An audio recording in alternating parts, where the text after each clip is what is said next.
the discomfort. The just remember how incredible good extreme that Coca-Cola tastes. Yeah, giving up root beer floats forever would be tough. All right. Because there's something, the root beer float right there, man. You know what, dude? I like Dr. Pepper more than a float, dude. Yeah, to be just fair, I that don't way. usually do root beer. I usually do cream soda. Yeah, that's good too. But yeah, Never Dr. tried Pepper. Dr. If you ever Pepper, try though. to float with that, yeah, fucking fantastic. I tried it with Coke. Coke was pretty good. Coke's really good with it too, man. But yeah, or I guess it's not really a float. I pretty much just kind of mix them together. Like I'll take out as much of the carbonation as possible before I even put in any ice cream, because you know it foams up like fucking crazy.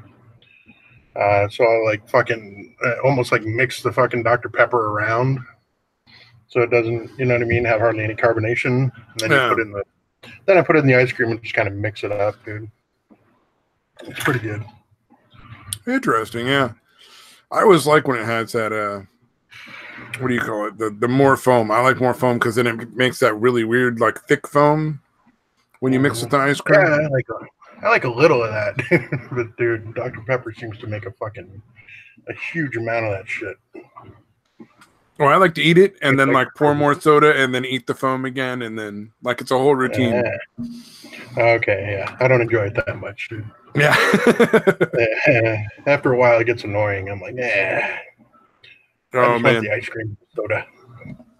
Well, Futternut in the chat says you are not a well-adjusted person, because I labeled this podcast well-adjusted people or normal people, but in the description I clearly say not us. All right, yeah, we're clearly talking not about the normal well-adjusted people. Let's not fucking lie right there, man. Nobody on this podcast or watching this podcast is well-adjusted. Oh my god.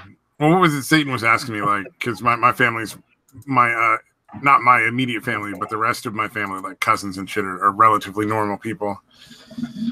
But like my immediate family's kind of fucked up. And he was like, "Why are you so fucking miserable and broken?" Like, I'm not. You're looking in a mirror, fucker. But yeah. But who is like really? I mean, yeah, really. Hey, what's up, Futternut? Oh, not a whole lot. How about you? I just had an interesting experience with my little brother.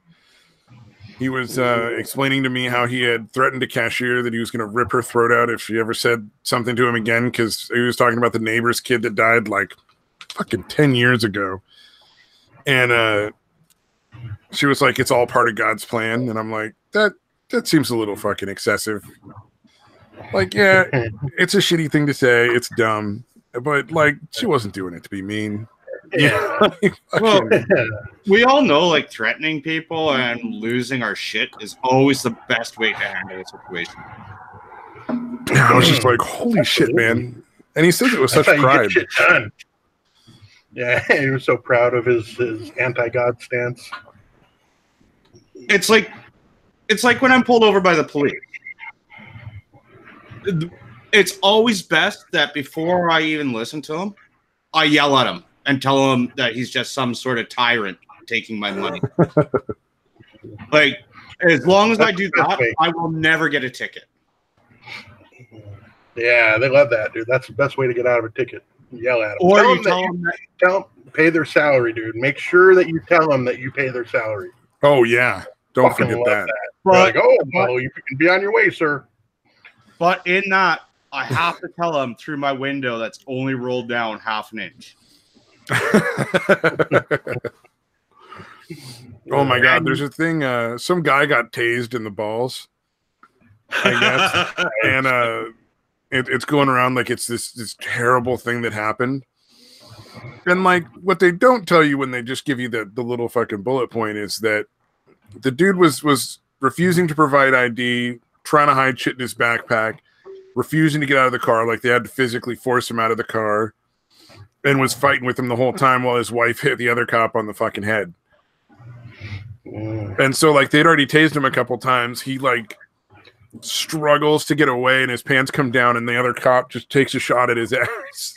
Was that the one that got tased in the balls that said, that's not how you're supposed to use it after he got tased in the balls? Yeah, pretty much. Yeah, That's not a regulation. And everybody's like, they should fire the cop. I'm like, nah, that was a pretty fucking intense situation. Y'all got no idea what that would be like. I don't, I don't have any idea. I tased somebody a couple of times and they're still fucking coming at me. That's fucking. Well, no, he was still trying to get away. He wasn't coming at him anymore. But at the same time as he was trying to get away, his wife was hitting the other cop in the head. Cool. They both got arrested. Oh yeah, they both got arrested. No, they got since he made sure that he told the cop that he paid the cop's salary, they got let off with warning. Of course. Yeah. Can't just be nice to the cops. They fucking resent you for it. Oh, I got into watching all that sovereign citizen shit, and it is hilarious. Dude, I remember watching a video. This is probably a couple years ago. Some fucking bitch had the most annoying voice ever, dude, and she was saying that they didn't need driver's license because they were fucking.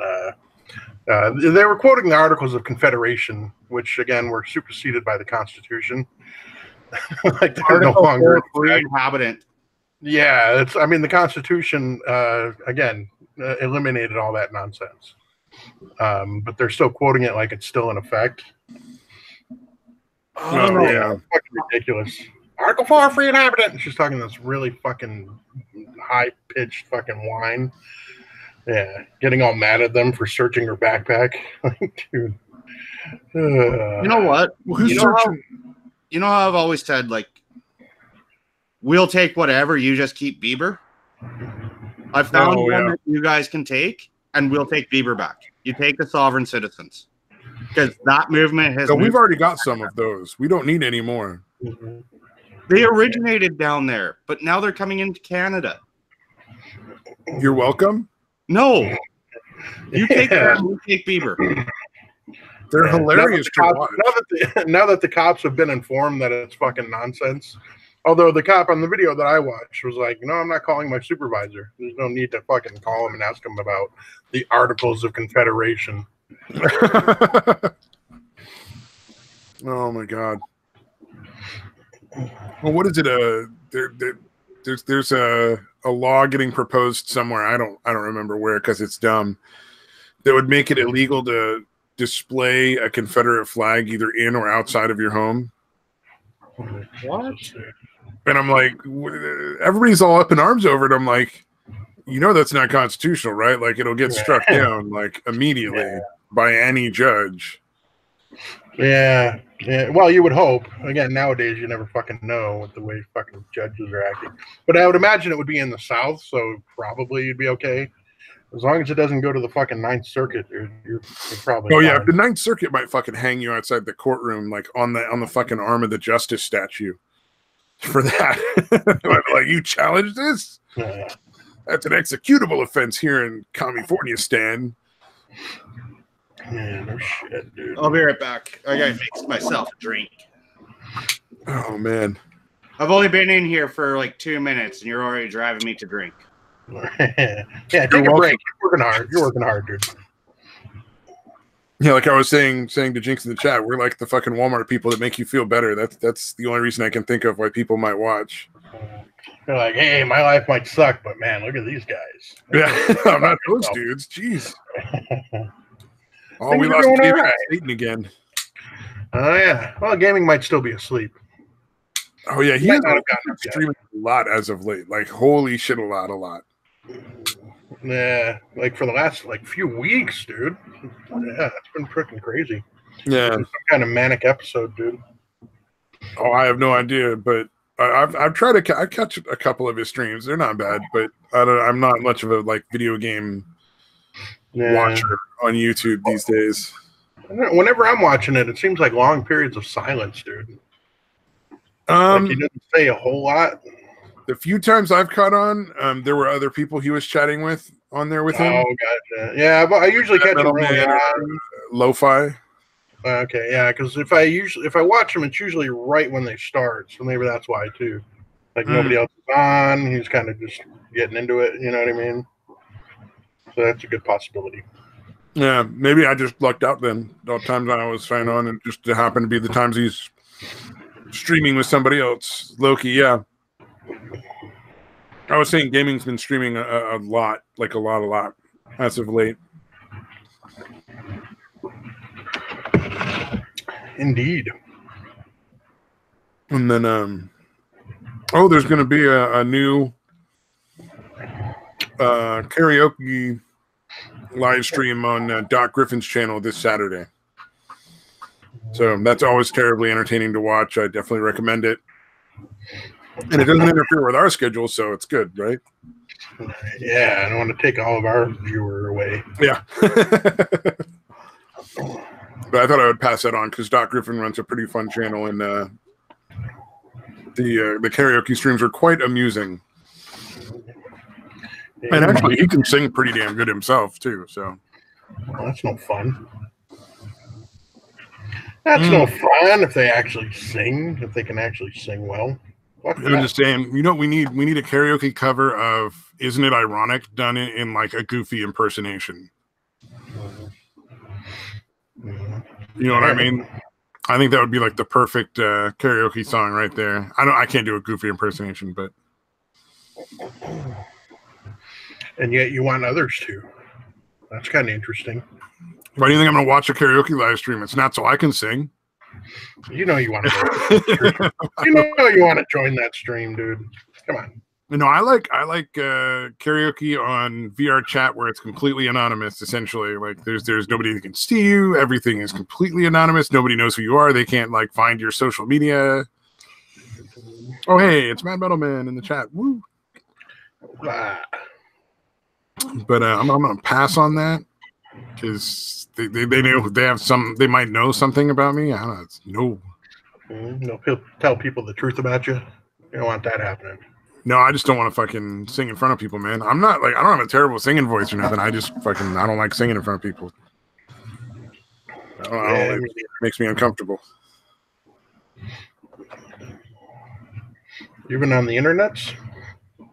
Yep, even on the internets. And I like if I get complimented, I like that less. I don't know why. I just fucking don't. It makes me fucking uncomfortable. Yeah, you're like, you're full of shit. You're fucking being nice. Any kind of compliment, really. Yep, exactly. I know I'm not the only person who said. No, I fucking I won't sing in front of anybody for nothing, dude.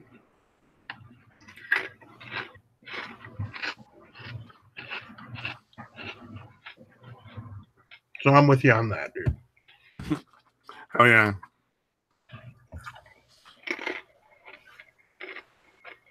I was typing something in the chat there. Let's see. Did you know they rent shoes? At the bowling alley? No, like fucking like designer shoes and shit. Here, let me share the thingy I found. I was surprised by this. Like somebody was all upset over it, but I don't really care.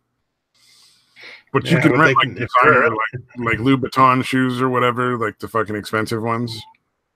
Whose shoes? Louboutin, I think those are expensive ones. Oh.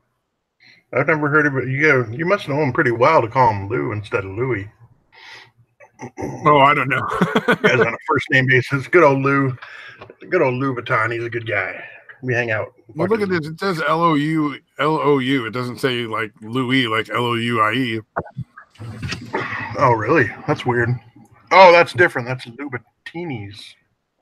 That's not Louis Vuitton. Louis Vuitton is L-O-U-I-S, and then the last name is V-U-I-T-T-O-N or whatever. That's some kind of new weird shit I don't even know about. There was some Australian rapper chick that calls him Louboutin, so that's why I thought that was Louboutin. Yeah. No, that actually probably is right. Louboutin? I don't know how to. Yeah, I thought you were referring to Louis Vuitton. Guess it's as good as mine, but apparently there's like a bunch of places you can rent that shit, which kind of makes sense though. Like, I think these kind of shoes aren't they like fucking like $500 a pair or like $1,000 a pair, some crazy amount. Yeah, it's fucking ridiculous. Wait, they're renting out clothes about it. Like, just don't rent the fucking shoes. Like, what's the fucking big deal? What are they angry about? Yeah, I don't know. Some people get mad. Some people get mad. Weird. There's also places that rent out shoes for dudes too, like fucking like Air Jordans, Nikes, like really nice like men's shoes as well. Yeah, I would never do that. I never rent fucking shoes, but I don't really care if anybody else wants to. I don't understand what the fucking issue is. Oh, me neither, man. I got no idea. Do they actually articulate what their problem is, or they just don't like? They just it was Twitter. Like, They were like, this is fucking insane. I hate the world. You know. Okay, so it's the normal fucking nonsense moral. That's what Twitter's for. Shit.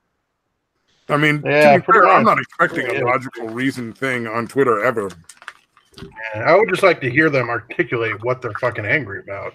I guess that's a pretty unrealistic expectation now that I think about it. But you should have a reason why something's bothering you, other than I would never do that. Why would anyone else? I'm so fucking angry. Yeah, I'm not into that. So nobody else can be into that.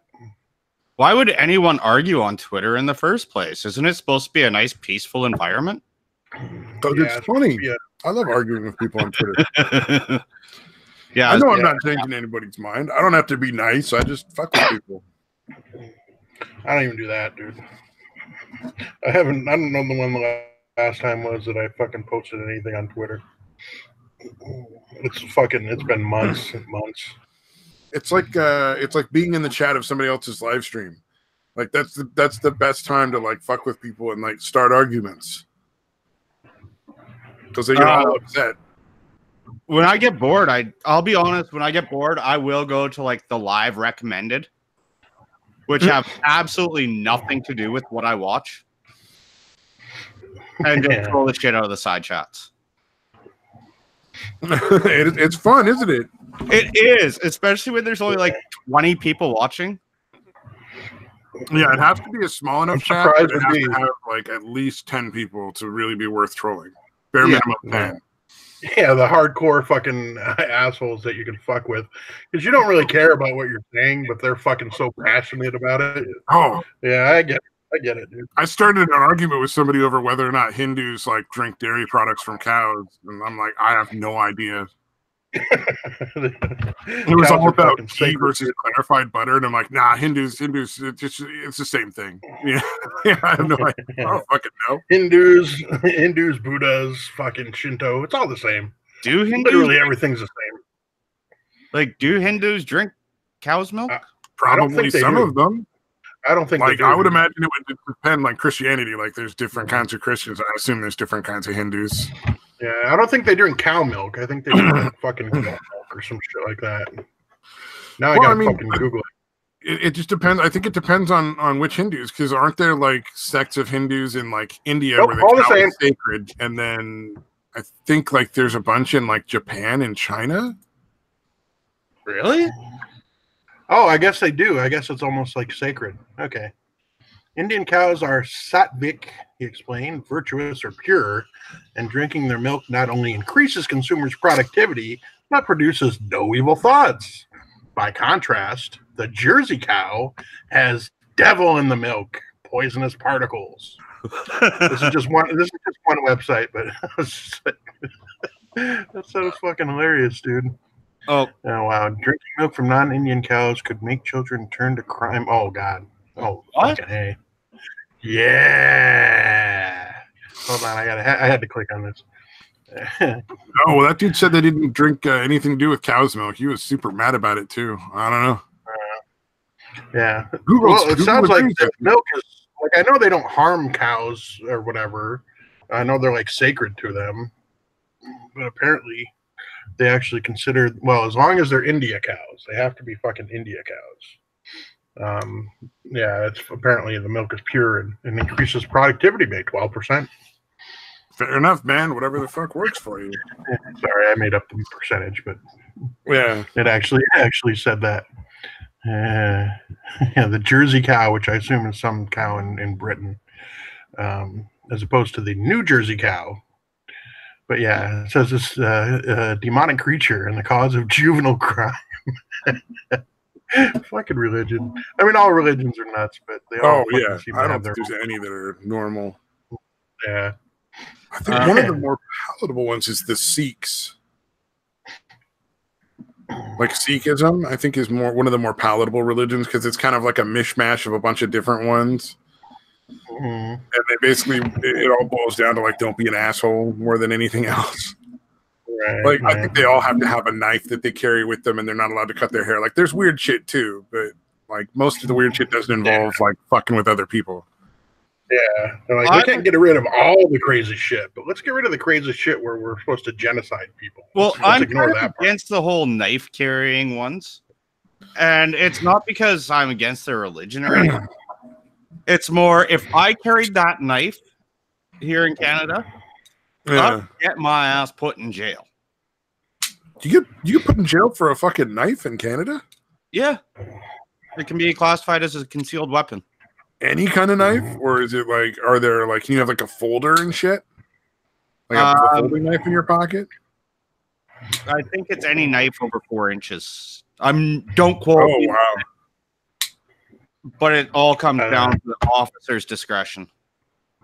Yeah, I was gonna say because you can pretty much carry any kind of folding knife in the U.S. provided it's not like spring assisted. That's the only thing you can get in trouble for. In some states, some states allow it, but they're not many. Like they allow automatic knives, which is funny because like they're no different in how dangerous they are. Oh, we are not allowed spring-loaded knives here. Oh yeah, I assumed if you can't carry a fucking pocket knife that's over like 4 inches, you sure as hell aren't gonna be allowed spring-loaded knives. Like I said, though, it all comes down to the officer's discretion. Because, like, I know I got a 6-inch knife that I really like, and if I go out like camping or anything else, I'm gonna have it with me because camping, you kind of want to have a knife. I can get away with it because it's not serrated. Otherwise, it would be classified as a concealed weapon. Yeah, I just bought like for like I don't know $40 or $50. I just bought like a 7-inch fixed blade for like that kind of thing. Like, don't get me wrong. Over 2 inches was illegal in California. I thought they were crazy with their knife laws. It depends on if the blade is sharpened on both sides, and whether you're carrying it concealed. Also, if you're out like hunting and camping, they really don't give a shit.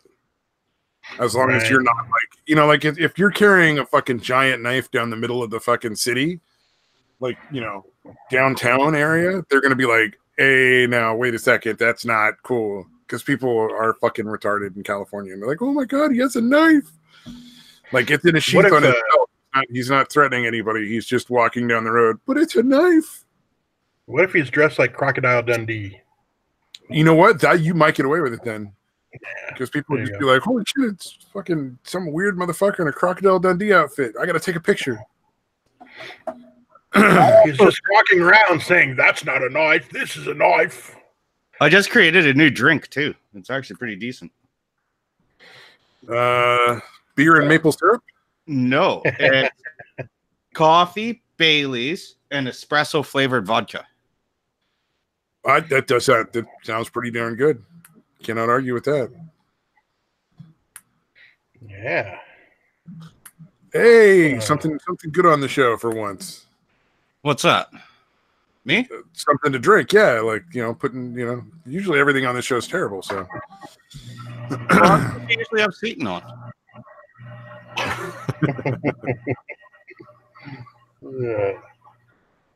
don't know. If you want more well-adjusted people, how about the people suing their parents for being born?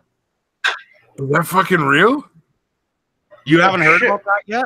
No, I haven't heard about that. That's fucking funny, though. Oh, hold on. I'm going to find a news article. They didn't ask their permission? Is that what the deal is? Yeah. Because I'd love to get in on that. I resent my parents for having me for my entire fucking life. I didn't know I could sue them about it. Yeah, I mean, my parents get on my nerves all the fucking time, but I'm not pissed off that I was born. That seems unrealistic. Think about it, dude. You really should be. No, other people should be. Not so much me. Okay. Yeah. Very well. I should know I'm not alone. There's an actual movement attached to it that I couldn't remember the name to. Anti-natalist. Anti-natalist. Oh my God.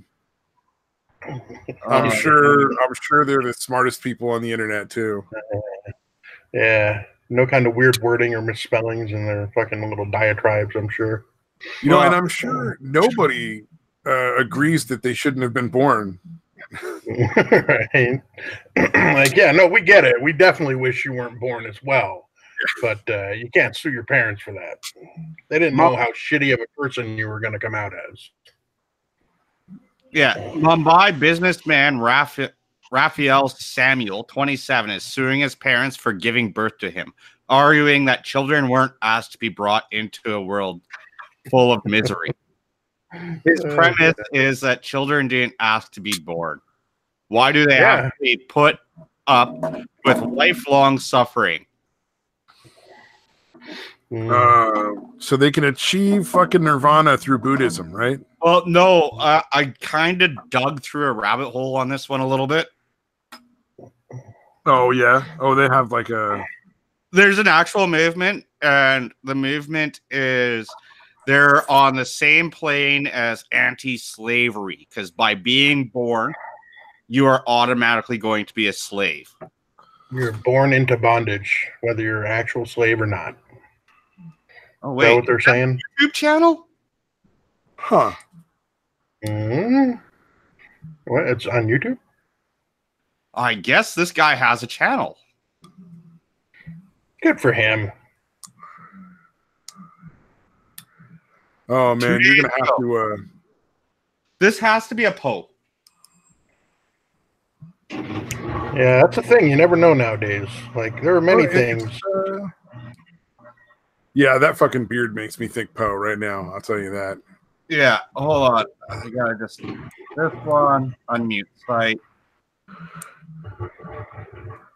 See if there's what I wanted to say when I said I want to sue my parents. Seriously, I want to sue my parents is the tip of the absurd iceberg. Okay, this is where I got your attention, and I will be doing it. I'm not saying no, but I forget that you look at the other issues that I'm trying to profess.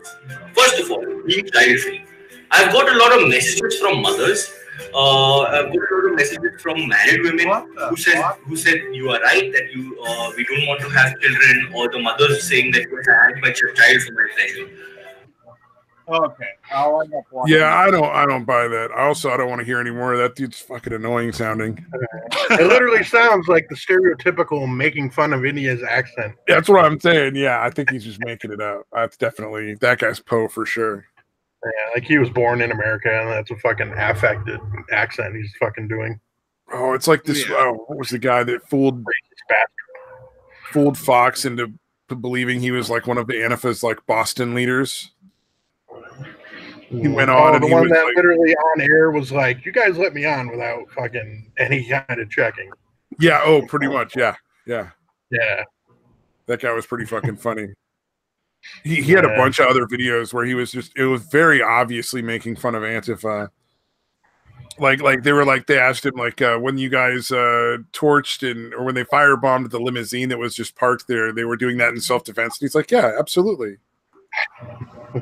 Like, at no point did anybody in that studio go, this is fucking nonsense. Like, what? This is not an Antifa member. Well, yeah, the thing is, they're that fucking crazy though. Like that's the problem now. To be in. Yeah, well, fair enough.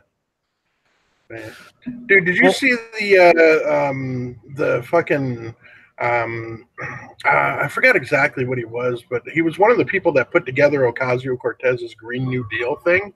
Yeah. He went on with Tucker Carlson. I didn't get quite all the way through it. Yeah, he was like, "That's not in there." He's like, "Dude, he was like, "Okay, hold on, I'm gonna have my people check." And then there was like something else. He's like, "No, she never said that." He's like, "Dude, it's in the fucking thing that she released." It's just from their office. Caps. Yeah, like denying it. It's all on public record at this point, dude. Yeah, he seemed like he made her seem pretty reasonable as far as the crazy factor. Like that dude made her, like Ocasio-Cortez, seem pretty fucking reasonable by comparison, dude. Dude, that was the other one. Yeah, it's I'll fucking send it to you, dude. It seems impossible, but that guy's pretty fucking nuts. What's his name? Gad Sad came up with what do you call her? Occasional cortex. I think that was the nickname he came up with for her. Like occasionally her brain works, basically. Oh, Occasional cortex. I thought that was pretty good. Chick.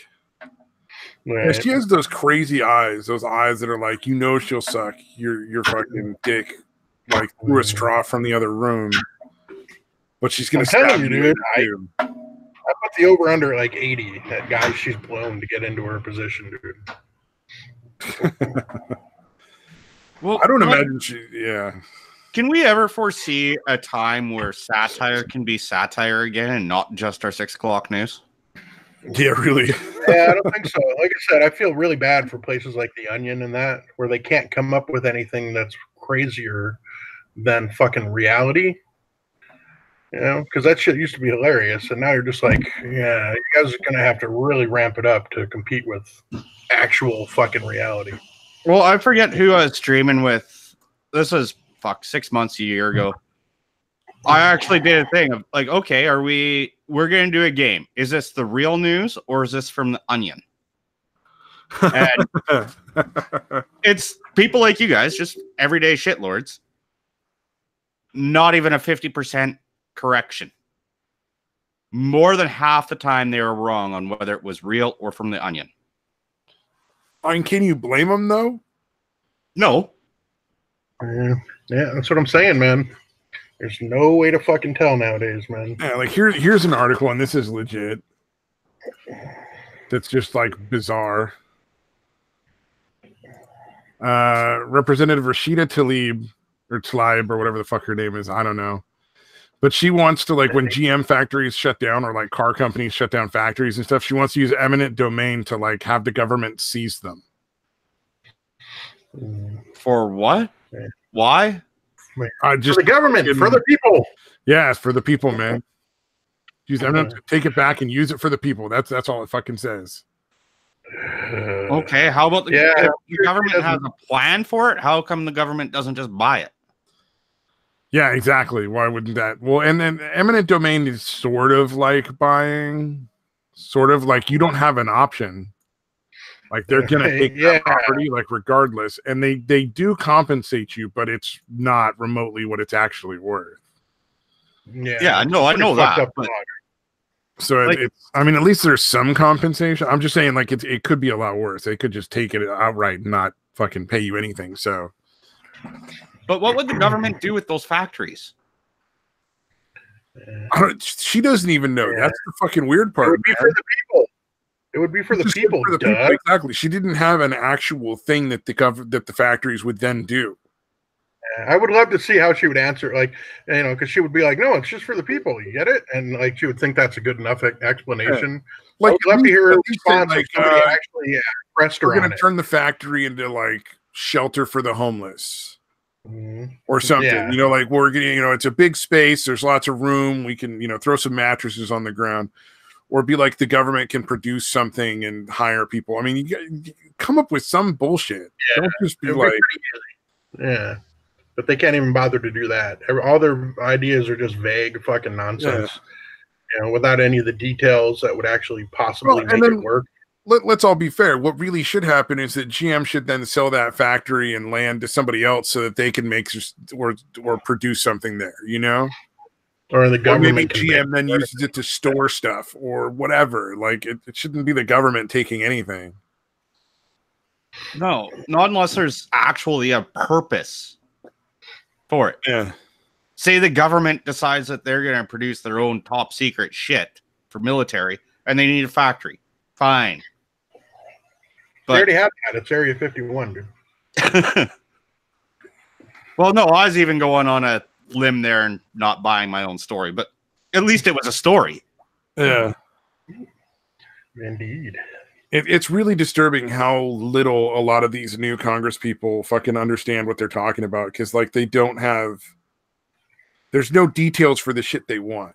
Like even when they're like talking with somebody in a context that's more than a soundbite, they got fucking nothing. It's like, you should at least be better at lying than this. Like, it's like we've got like grade B politicians. Like normally you get the grade A bullshit, you know, politicians. They make you think that they are going to help out the people, and then they don't do, obviously they just work for the corporations. But these ones aren't even like good at the bullshitting part. Like, and I don't think they even work for the corporation. I think they're just fucking nuts. Instead of kissing babies, they're kissing midgets. Fucking, or like the asses of random dogs and hobos and fucking traffic meters. And well, yeah, like, here's a question: how did the Cortez even get to her position? Grassroots movement. No, she sounds worse than a Valley girl. Yeah, but listen to the fucking language. I fucking hate legalese, but I also don't want fucking people in Congress that are describing, the upper echelon of wage earners or whatever as the tippy tops. I don't know, man. It just seems fucking weird to have an alleged adult speaking. Where you just keep waiting for like the oh my god. End of the sentence. Fucking A, dude. Here's the other thing. She wants to put 70% tax on anybody that's making more than 10 million, I think, a year. Yeah, whatever. Do you think anyone is going to make more than 10 million a year after that? Yeah, exactly. Nobody will. They'll all fucking not in this country. By some stretch of the imagination, it all went through. I think instead of having one person making 30 million, you'd have 4 companies making 9.9 million. Yeah, exactly. Or they just take it overseas, more likely, to avoid those headaches, dude. Well, that's all right. We're no longer based in America. Now we're based on the Cayman Islands or the Bahamas or fucking wherever. Yeah, that's the thing about all the the pollution stuff that people keep whining about. It's like China's fucking it up for everybody, and we have got no control over China. There's really not much we can do. Yeah, although I'm pretty sure, Well, the last time I checked, we pollute more than China does, dude. Not even halfway. I know it used to be, because I remember when, this was back when George W. was giving them shit, for polluting too much, and it turned out we actually had more pollution than China back then. I would imagine that was probably propaganda. Yeah, it could be, dude. Right now, if you look it up, you'll see that China puts out at least twice the amount of and not all pollution, just in greenhouse gases. China puts out twice the U.S. Oh, wow. in amount. All right. So, they literally have cities where you can't leave your house without a smog mask. Yeah. Well, they do have 1 billion people in a pretty, the country is fairly large, but to have 1 billion people, that's, you know what I mean?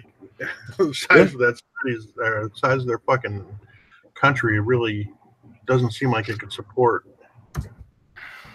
They've got plenty of resources and stuff to support it's like a lot of places. Not everything is utilized.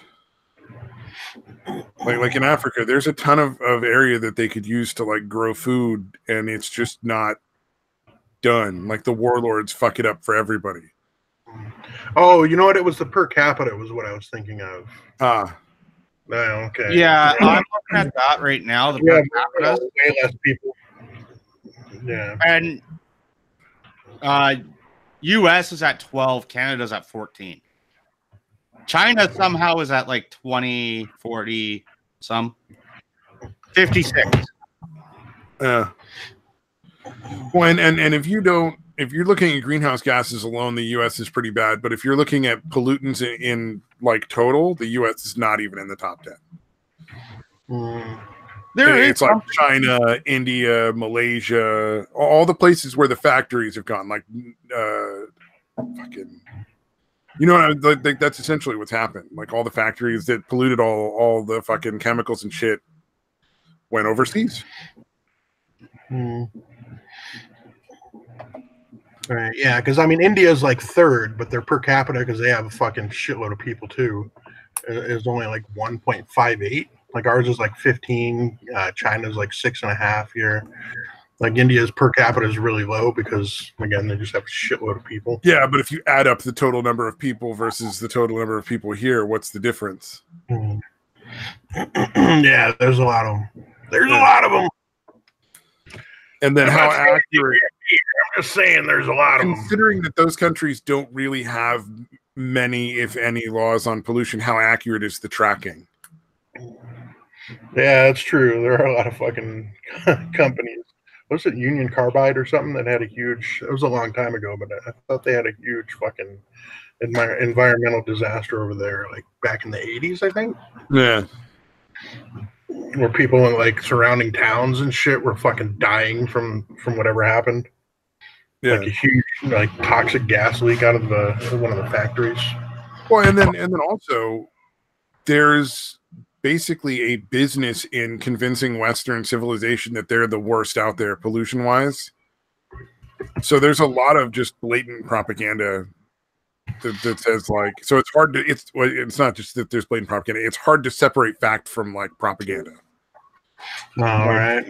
Where they've specifically done studies in order to make it look worse than it is. Because there is, it's big business, man. There's a big market in that shit. Well, it's like everybody that freaking comes out and says, oh, Alberta's oil sands is evil and polluting everything and it's destroying the world. Most of that propaganda is coming from the U.S. Yeah, because we don't want to have competition with fucking oil. Yeah, you go up there and it's a freaking forest. It's a beautiful forest. Yep. Although, to be fair, I think we should probably try to transition as much off of oil as possible, if only for the fact that, as far as I know, oil is a limited resource. Like, eventually it will run out. I got no idea when, but it just seems like get off of, you know?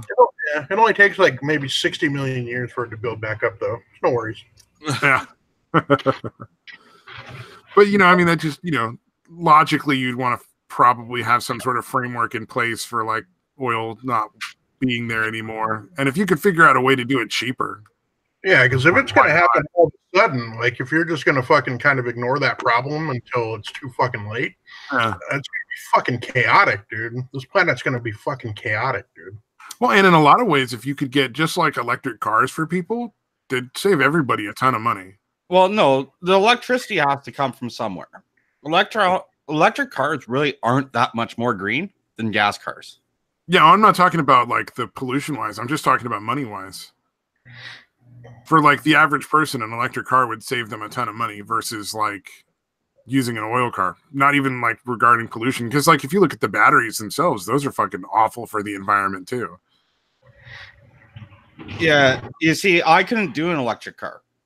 The range, well, I could probably do like a Tesla where the range is 500 miles or 400 miles. Yeah. But like the average electric cars, like what, a 200-mile range?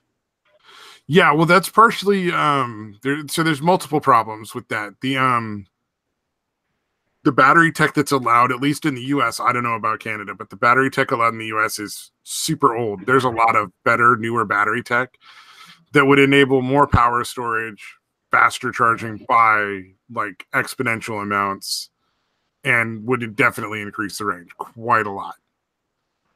We're not allowed the newest tech in that respect because like the oil companies basically like lobby against allowing it in the country. Yeah. I don't know if that's the same in Canada, but it is in the US. Our transport laws are basically the same all across North America. Yeah, so it's probably similar, yeah. But like, I'm not against electric cars. Yeah. I do think that they're kind of novel and just toys right now. Oh, yeah. Sooner or later, they're going to have to start getting out of like fucking idiots like, what's his name? Oh, he never follows through with what he's supposed to do, but like everybody seems to think he's amazing. The guy that did the test. Yeah, he's made his fortune off of like, you know, basically swindling governments and delivering like half of what he said he would. Yeah, like I don't know. I actually do really like the Tesla. Yeah, apparently that thing is ridiculously fast, dude. Yeah. to Joe Rogan talk about it because he bought one. I guess he promised Elon Musk to buy one, and he was like, "Dude, this is by far the fastest car I've ever driven." They're like a 10-second car.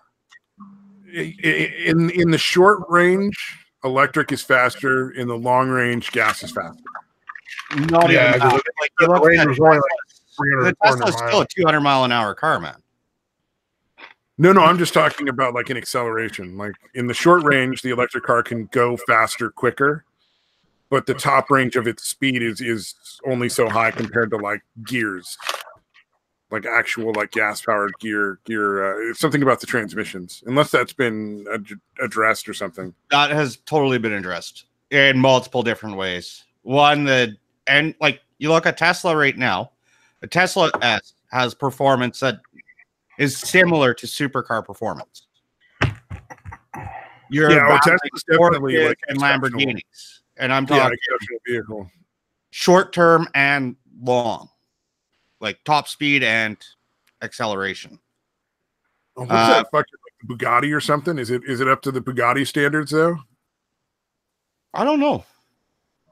I don't think it's that fast yet. I know you got a company that are in the US called EV West, and they end up putting the electric motors to a transmission. Oh, the Bugatti is still 400 miles an hour. Never mind. Yeah. Bugatti's not even classified. 400 kilometers per hour. Never mind. I got that wrong. I wasn't reading that correctly. Bugatti's more of a hypercar than a supercar. Yeah. Is that the one that they put together with fucking like everyone's wearing like fucking fancy gloves and shit as they put a Bugatti together? Yeah, 288 miles per hour. Seems excessively fucking pompous the way that fucking car is put together. Yeah. Oh, electric cars are also better for like off-road because you can. It's much easier to direct power to like one wheel at a time. I know that one for sure because you could have a motor on each wheel as opposed to one motor that's like connected to one engine or one motor that's connected to all four wheels. Yeah. So they'd make good rally cars. Yeah. Oh, much better than the ones you have now for sure, especially with computers to assess which time to deliver the power to which wheel. Except for the range, I guess, which is pretty essential too in a fucking rally car. I think that's going to change over time. I mean, yeah, I think as battery tech, like as battery tech evolves, we will see a lot more electric cars.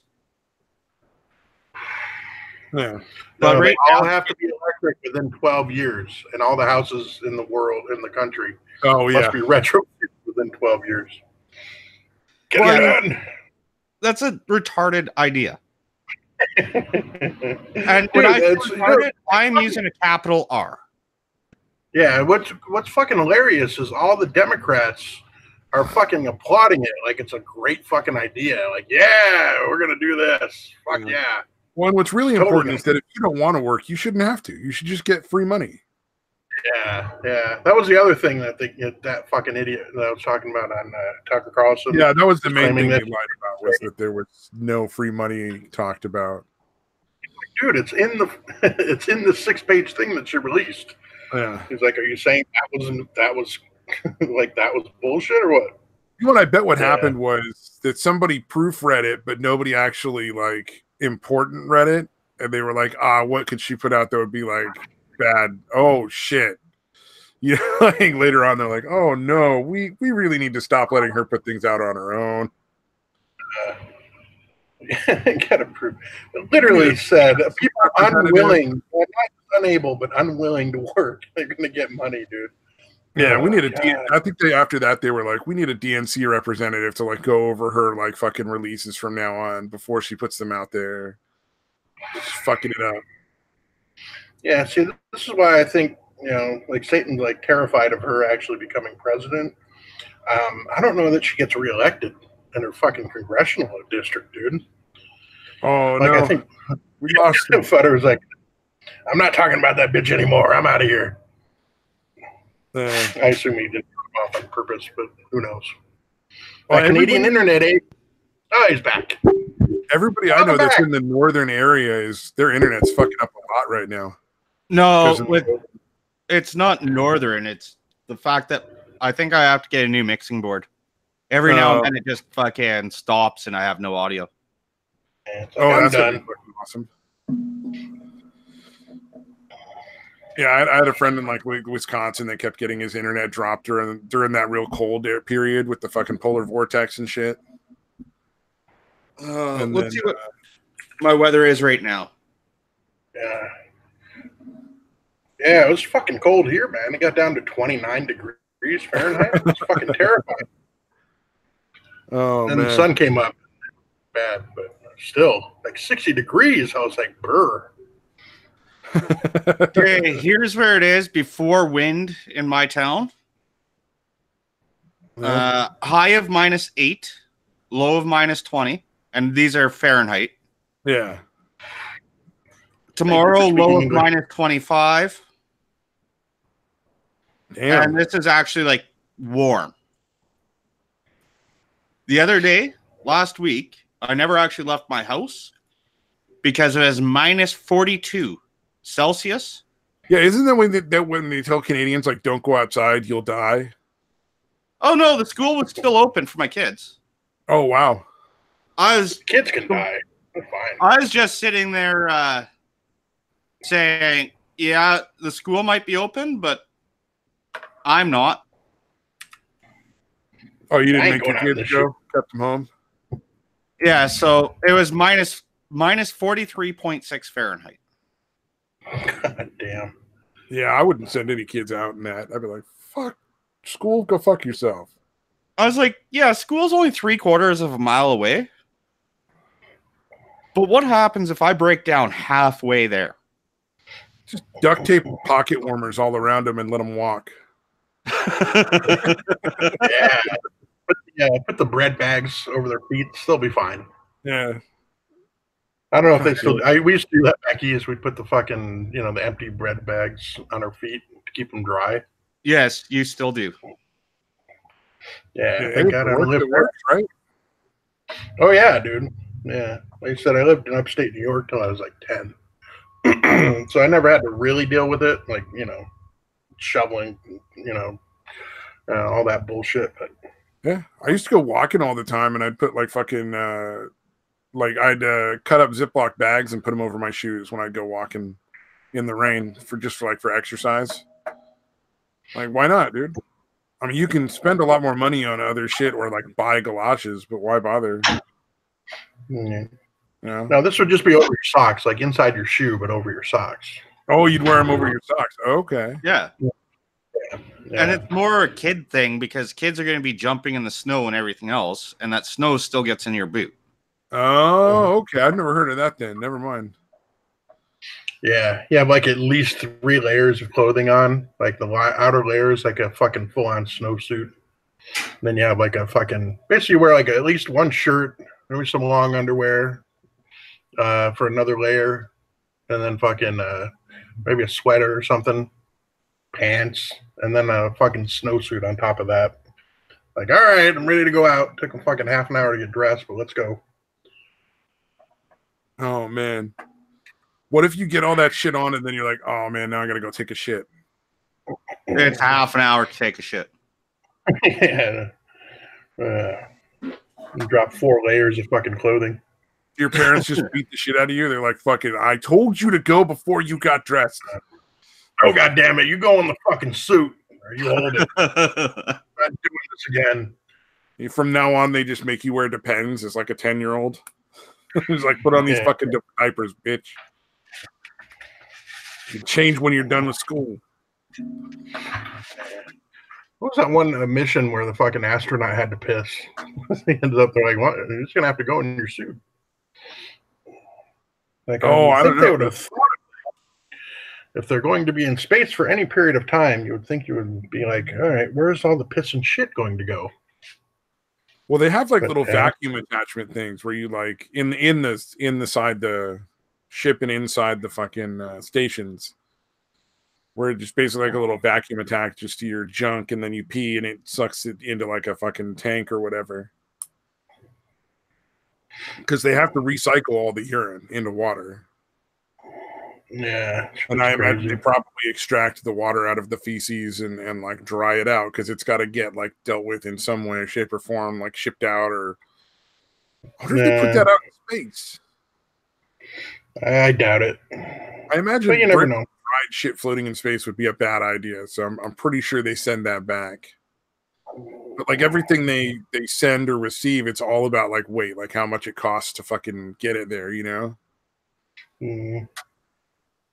Yeah, it's fucking nuts, dude. You think, they could probably just jettison it into the atmosphere and let it burn up, maybe? Oh, maybe. Well, you'd think they'd just jettison it in space. Yeah. But yeah, I mean, there's too much shit floating around up there now, Like, so I would imagine they're like, I don't want that floating around. Because again, the spaces can get, or the speeds of even tiny particles can get pretty fucking crazy in orbit. Especially if you're heading in two different directions. I'm pretty sure a log is going to burn up in the atmosphere. Right. Yeah, most things are, yeah. And I think what they do with piss is they recycle it into their drinking water. Yeah. Let's see. I found an article.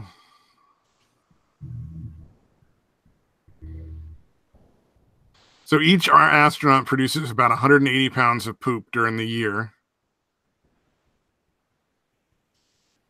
Yeah, no, you're right. They literally just discharge it from the space station towards the atmosphere, and it burns up in the atmosphere. Oh, no shit. If you see it, it actually looks like shooting stars. That's fucking funny. That's fucking hilarious. Oh. That's disturbing, man. They literally just jettison poop in the middle of fucking space all the time. Why is that so disturbing? I don't know, man. I just like it seems wrong. I mean, I don't got a good reason. I just seems wrong to me. Weird. I got you.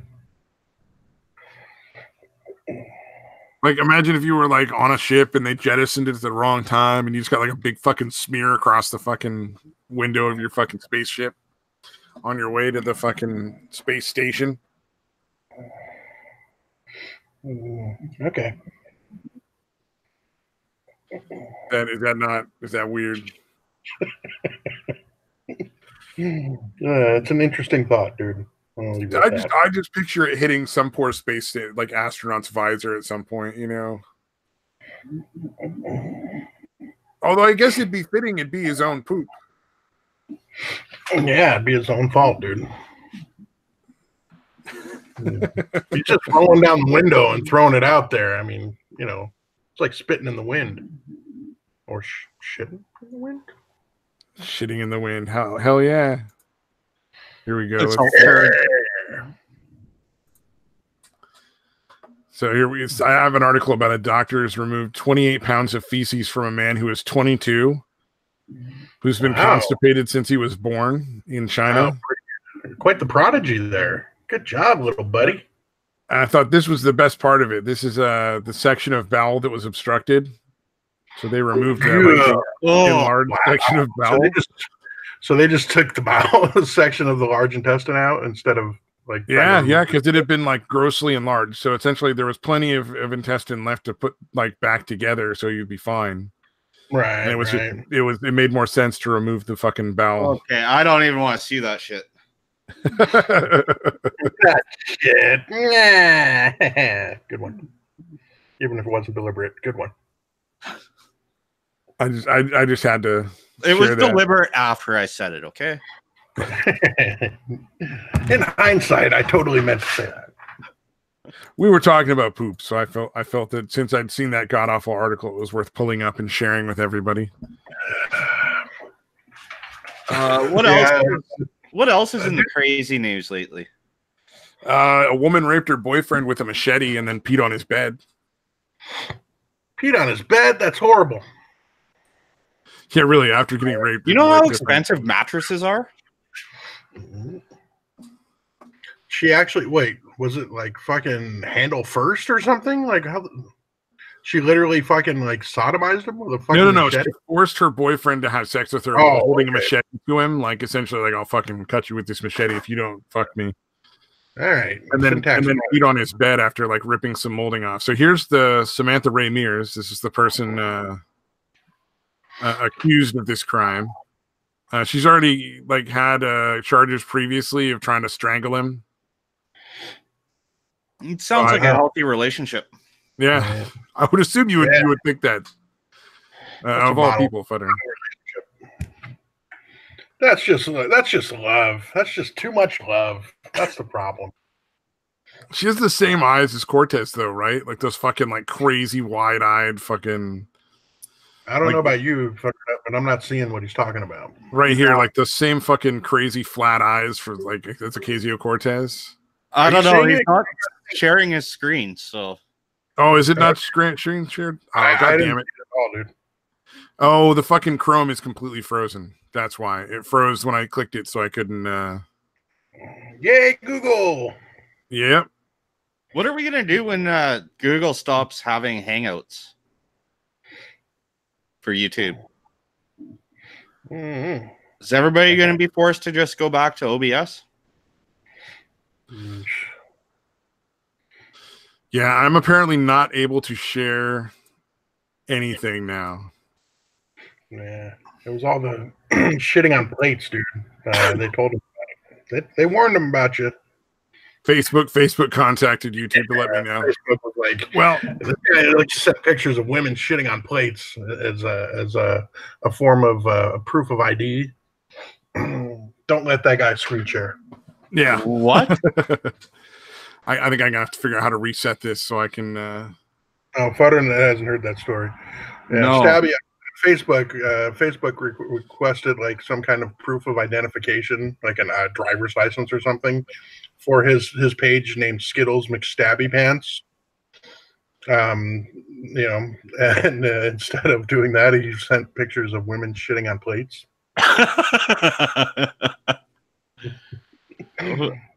So somehow he didn't get verified. For some reason, they didn't let him get verified. I would have put shitting on plates in a driver's license. Just a picture of that and a little fake ID thing. Yeah. Yeah, that's a good idea. You guys make it sound like it's a bad thing. Oh no, it's funny as shit because I didn't do it. All right, there we go. Back again. Let's see if I can screen share now. Oh, so it's fucking so frustrating to deal with this Chrome shit. Now there's two Why of aren't you using Edge? Why are there two of you now? Oh, is there an Edge? That's better? I don't know. That's what they keep telling me. Allegedly. It's just rebranded Internet Explorer, so. Here's who I'm talking about. Maybe that might be a problem there, Stabby. How many fucking tabs do you have open? A few? Yeah, that was one or two? That might bog it down. I have like 24 gigs of RAM. It can handle that. Is that her fucking mugshot? Yeah, that's her mugshot. This is the woman, Samantha Ray Mears. What kind of fucking... But those same kind of crazy flat fucking eyes, man. Right. She does not look like she's regretting it. Mm. Yeah, no, at all. She just looks mad that she got caught. Like an aw shucks look. Oh, you know. Shock. I kind of feel sorry for him when I get out of here. Yeah, like she's gonna go back. Like he got a fucking restraining order.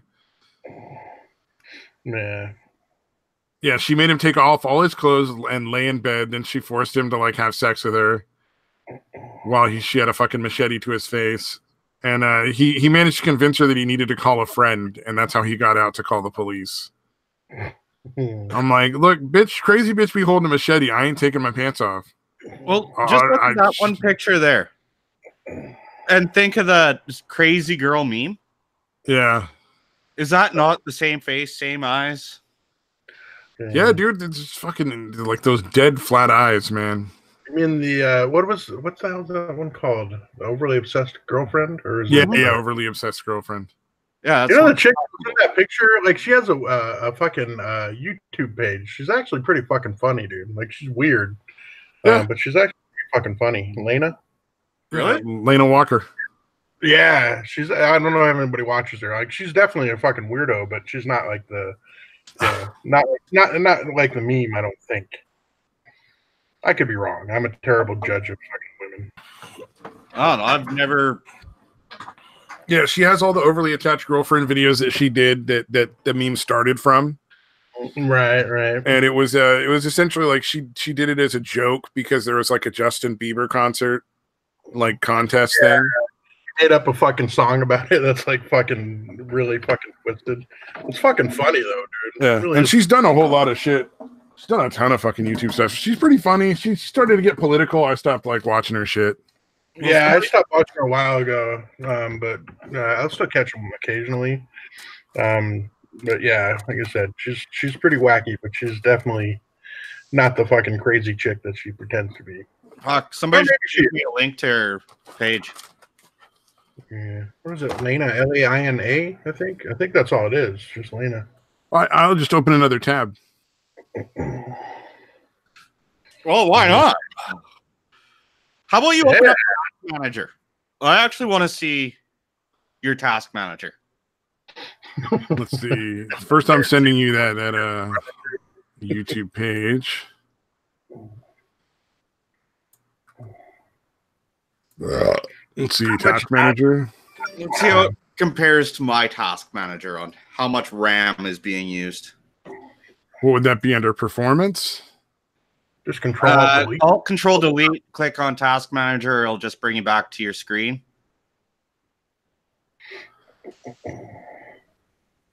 Yeah, and also screen share if possible. I was just making sure nothing in the background would get me in trouble.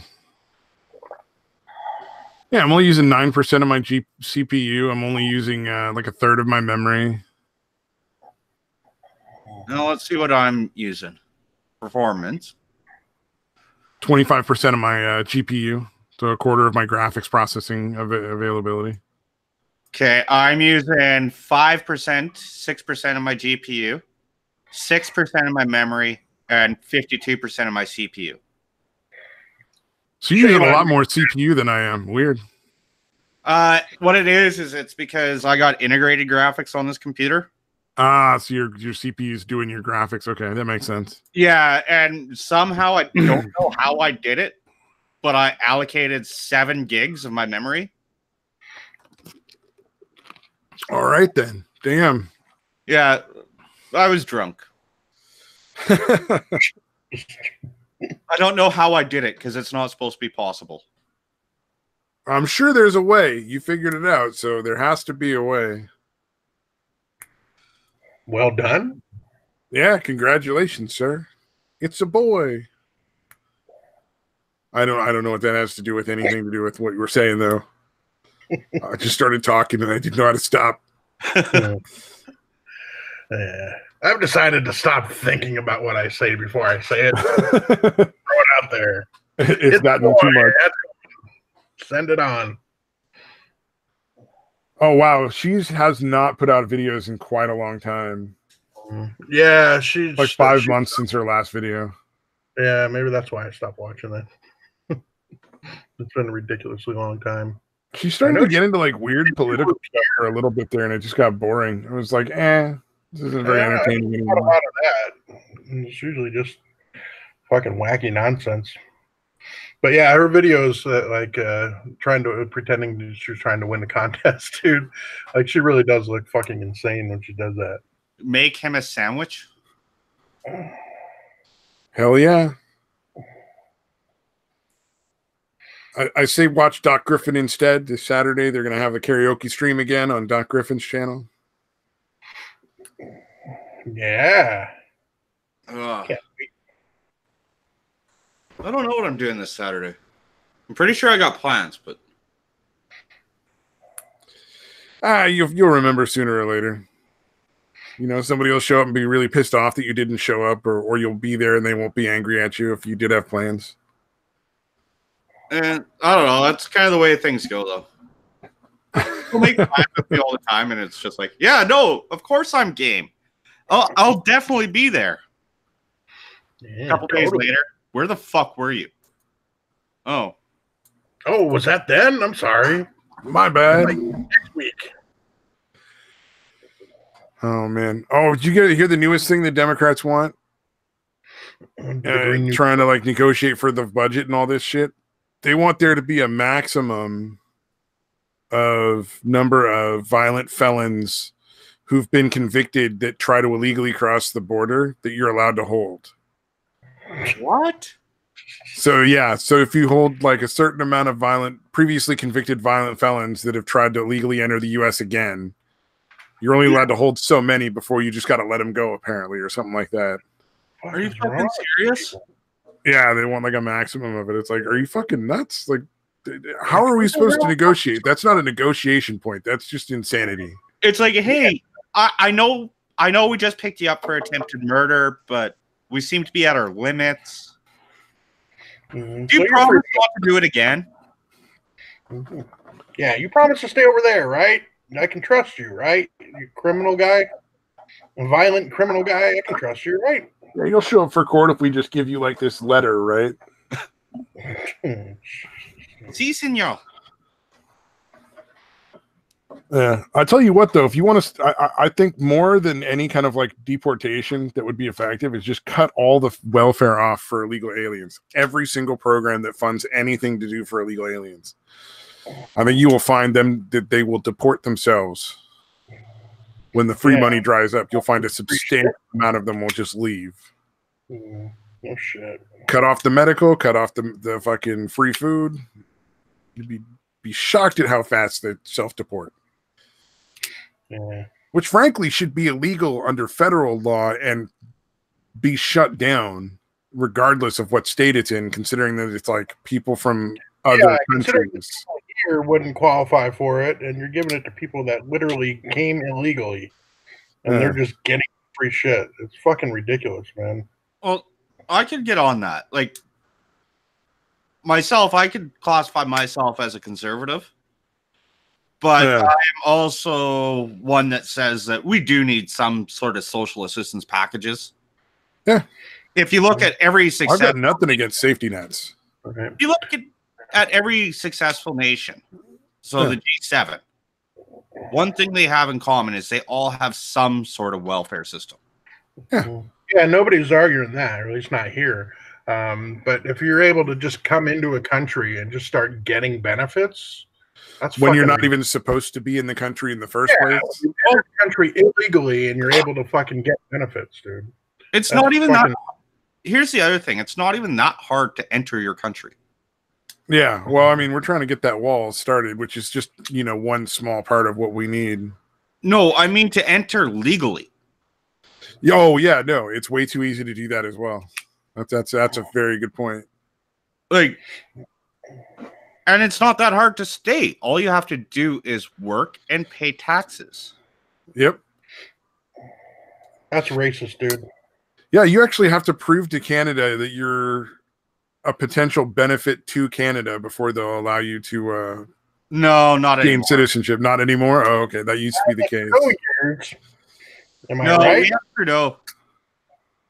Yeah, that's what I'm saying. Your guys, one of our biggest immigration problems right now is refugees flooding our border from the U.S.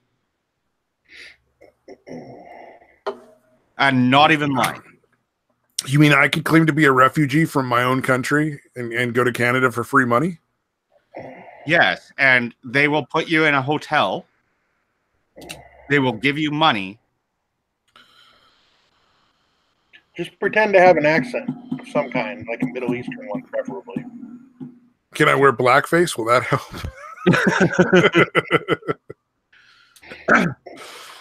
Show up and be like, "Mammy, I'm a refugee." That'd be pretty fucked up. No, like I think I'm gonna have to take some vacation time and go visit Canada, though. I'm just saying. No, people from the States that entered the U.S. illegally.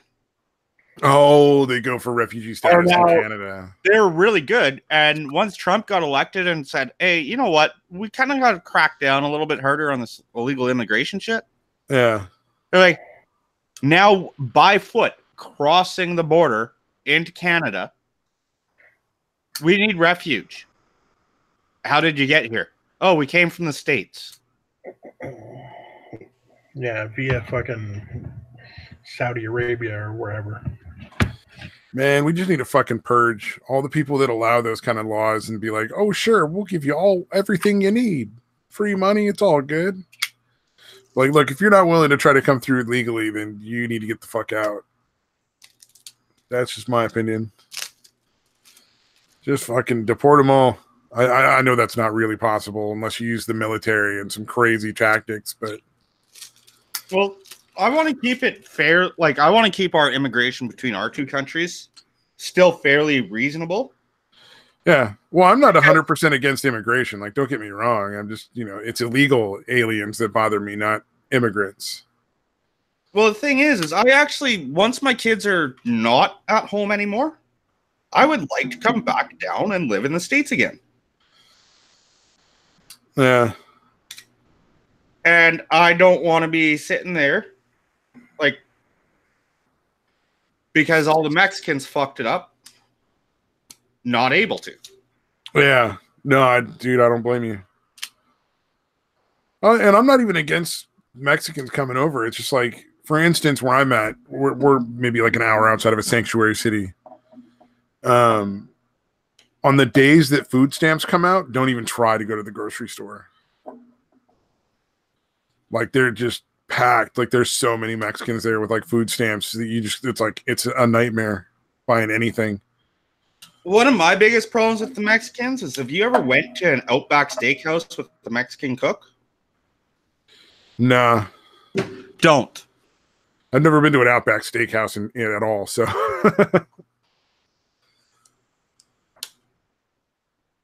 Holy shit. I fucked up. Uh-oh. Ugh. I got a thing from a liquor store. It holds like IDs and shit, and you just stick it on the back of your phone. I tried putting my debit card and my ID in it. Yeah. Yeah, it's not big enough. Oh, that's too bad. Can't get them out now? I got it out, but... Yeah, what is it? The phone case that I've seen that looked cool was one that had like little fucking like micro tools in the back of it. Oh, like a pair of tweezers, a little scissor, a little pen, a little screwdriver set. And they're all just sort of like flat, so they stick on the back of the phone real easy. Like, that looked kind of cool. Just for like, handy little bit here and there. We lost Detroit. He's muted himself now. This is what I got. Oh, here, let me select you again. Oh, that looks pretty cool, man. That's not too bad. It's sort of like a wallet, like money clip kind of thing. Yeah. Yeah, I got one the other day, and I put it on my company phone, and I put business cards in there, which is nice because now my business cards are always with my phone. Yeah, if you got to hand out business cards, you want to have them handy like that, I would imagine. Yeah. Typically, I have them all in like the breast pocket of my jacket in a case. But so how much business do you drum up with business cards? Quite a bit. Right on. I've always wondered about that because, like, I know they've got to be at least somewhat, somewhat effective, or people wouldn't use them. But what it is like, even myself, I got a couple 3-inch binders of business cards. Damn, dude. And what it is people that I've met tried to do business with me, or I've tried to do business with them, and they're sitting there. So say I move to a new company tomorrow. Well, I already got 1,000 contacts. I see what you're saying. Keep it just in case. Yeah, and then if you're purchasing, like when I had my office and I did purchasing and sales, if I needed something, it was really easy to find the person's number. I didn't have to have it programmed in my phone or search through emails. I just put that page of business cards.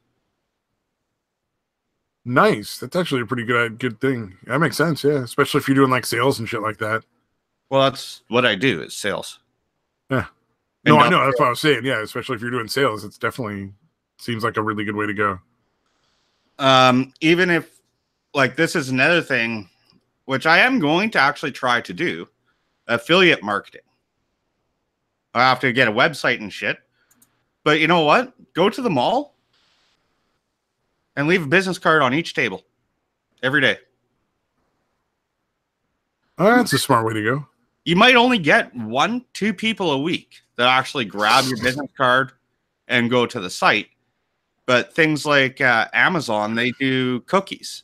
So if they use your link to go to their site, like they go to your site, they click on something, even if they don't buy what they clicked on, how that works is you still get a commission on everything they bought off Amazon.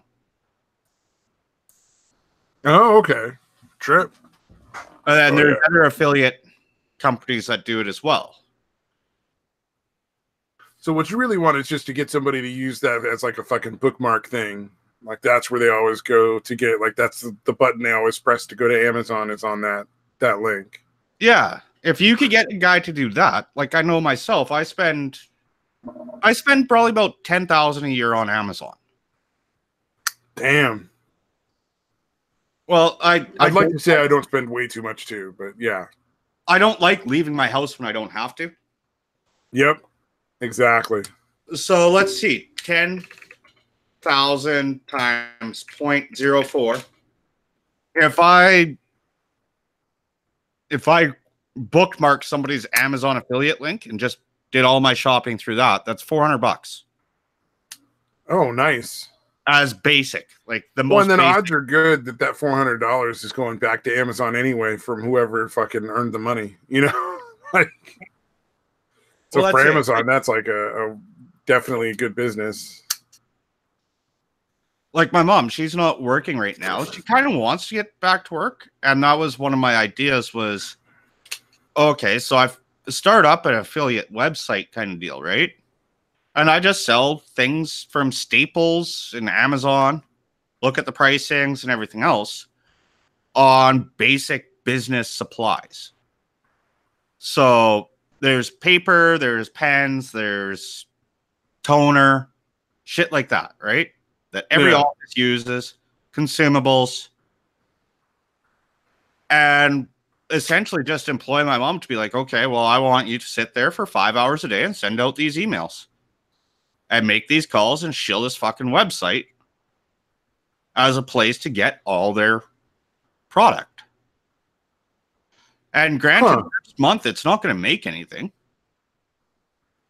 But after about 3 months, I'm willing to bet you that could end up being a full-time job, paying a good 60, 70K a year. Yeah, there's probably plenty of people who would use it just because if it's convenient, you know, if you manage to get like the better deal out of all the different ways, it aggregates the good deals, you know? Yeah. Mark everything up, say 10% even. If you want it to get real greedy, mark everything up 10%, and all you're doing is buying the shit off Amazon or going to Staples and buying the shit. But every last thing that office needs can be one click of a fucking button. Yeah. Well, because for them, not having somebody go out and get stuff, that's like one person less they have to hire, you know? Exactly. And you can also have it, if you're do the website right, what you can also do is you can do it as autofill. So every week they get one bundle of paper, 5 bundles of paper. Oh, yeah, the subscription thing. Amazon does that. Yeah, I've always figured that was a really good way to make money because a lot of people aren't going to remember to like, no, I don't want it this week. Or no, I don't want it this month kind of thing. And then they're going to get it and be like, oh, well, I guess I got it now. Yeah. You're going to send back a $10 bundle of paper? Yeah, exactly. Because you're like, well, I'll use it eventually. And yeah, I've been really careful not to subscribe to products. And I think that's where the future of affiliate marketing is going to end up running is less to viewers of shows like this or viewers of whatever on YouTube, but more as a business to business style. Yeah, well, like YouTube has basically gone to like, viewer supported, essentially, like through donation, like voluntarily, supporting the channel you want to watch. It's been sort of like how it works now. Yeah, so like I don't know, pick anybody from YouTube. Like, okay, I still have that bitch's link up open on my site. Yeah. Okay, she has mail stuff, whatever. Oh, that's from 5 years ago. So let's go back to her new one. She probably has some sort of affiliate link somewhere in there. Yeah. Oh yeah, the affiliate links were huge for a while, and I'm sure they still happen now. But it's all Patreon and like now it's not like affiliate links in as much as it seems like more like specific advertisers. Like this show sponsored by, and then they like leave a link in the description. Like we were sponsored by such and such VPN product or something like that. Yeah. So it's a more direct, like it's not quite the same as the affiliate. It seems like it's pretty much just direct advertising, which is smart because they're cutting out the middleman. So YouTube's not making the money off of it. They're making the money off it. Or I assume YouTube probably takes a cut anyway, but. Well, YouTube really kind of fucked that one up with AdSense. Oh, yeah. Because if they're looking at it from a good business point of view, granted that some businesses just wouldn't fit as they wouldn't want their ads on, say, our realm of YouTube, where we're a little bit political, we don't watch what we speak, whatever. Yeah. Or somebody talking about porn all the time YouTube's not going to want their ads on it. But you know what? Rather than saying, hey, you're going to just get pulled and demonetized, how about when you set up your channel, you decide what kind of content you're going to have. Are you going to have 18 plus? And then subcategories, porn, marijuana, whatever. Yeah, okay, and then there will be like different advertisers that are okay with that. Yeah, you're running a marijuana channel. Well, all of a sudden, hey, why don't we seek out these grow light people to advertise on those channels? And there's plenty of different internet companies that sell like different kinds of pipes and smoking paraphernalia, like of all different kinds. Hell, Amazon. Definitely the way to go. Amazon. Yeah, oh yeah. But I imagine Amazon doesn't want to advertise on like somebody's weed channel, No, but whereas the companies that actually make the pipes themselves would absolutely advertise on those channels. They sponsor a lot of those shows already directly, but YouTube could have made a big cut of the money by doing it themselves. Yeah. Same with porn. I'm sure the advertising would have been good money if like you're doing like porn reviews or something. Like it's either that or even do a separate YouTube. YouTube develops a whole new YouTube. Adult tube or something, whatever. Yeah. Where the users actually have to prove that they're over 18. Like they would on a porn site. But I think that would be the thing that would make it very limited in popularity. If you had to actually send like a copy of your fucking driver's license or a credit card number, a lot of people would just be like, nah, fuck it. That's too much work. I think it'd still be successful. It just would never get anywhere near the same kind of traffic that YouTube does. No, but from a business sense, they'd be able to put all the questionable ads on those videos. Yeah. And creators, such as like, I would like to say us, but we're both at the same subscriber rate. So let's go like an Andy Worski or... Well, I don't try to make money off it. I'm like Andy Worski actually tries to make money off of it, and he puts in a lot more effort. So, as a result, he's clearly got a much bigger, viewer base and shit. It's also his job. Yeah, like that he's really put all the work into it versus I really haven't. So, yeah, you're kind of the same way as I am, where we just go on YouTube for shits and giggles and just have a laugh, man. It's all good. Like, it'd be nice to make money on it again, but it's not really it's not the goal. Yeah. I think it would suck. I think at a certain point you'd fucking lose your original like fun of it. You know what I mean? Yeah. Like the next channel that I got coming up is one that I wouldn't mind actually making a little bit of side money on. Yeah. And I'm trying to do it diverse enough that it doesn't get all stale and old. For sure. Not pigeonholing me into one fucking thing. Like the channel name's going to be Seeking Stupid. Oh, well, that's already a smart way to go. Yeah, like that's a good name. And essentially gonna laugh at sovereign citizen videos, gonna laugh at feminists, gonna laugh at fucking MGTOW. No one's off limits. Yeah. Being stupid, we'll watch your video and fucking comment and laugh. And I'm planning on doing that with stuttering. And Satan, but Satan took all his videos down. did he? Yeah, I think all his videos are down. Like too many people were bitching and moaning and crying about, like, oh, I said some shit on your channel. I wish I hadn't, kind of thing. Oh. Yeah, you see, that's the other thing too, is the Seeking Stupid is not going to be drunk fodder. Ah, okay. Like, I'll have probably a few drinks through watching it, because how else do you make it through those videos? Yeah, I just stopped watching a lot of those people. not like how it is sometimes with me. You know what I mean? Well, at least you're not trying to like refute them like a lot of people, the outrage people now who are like you're just laughing at them because there's nothing they're saying makes any sense. There's no point in trying to make a logical refutation of nonsense, And I want them to keep making videos. Yeah. Like, that's the issue.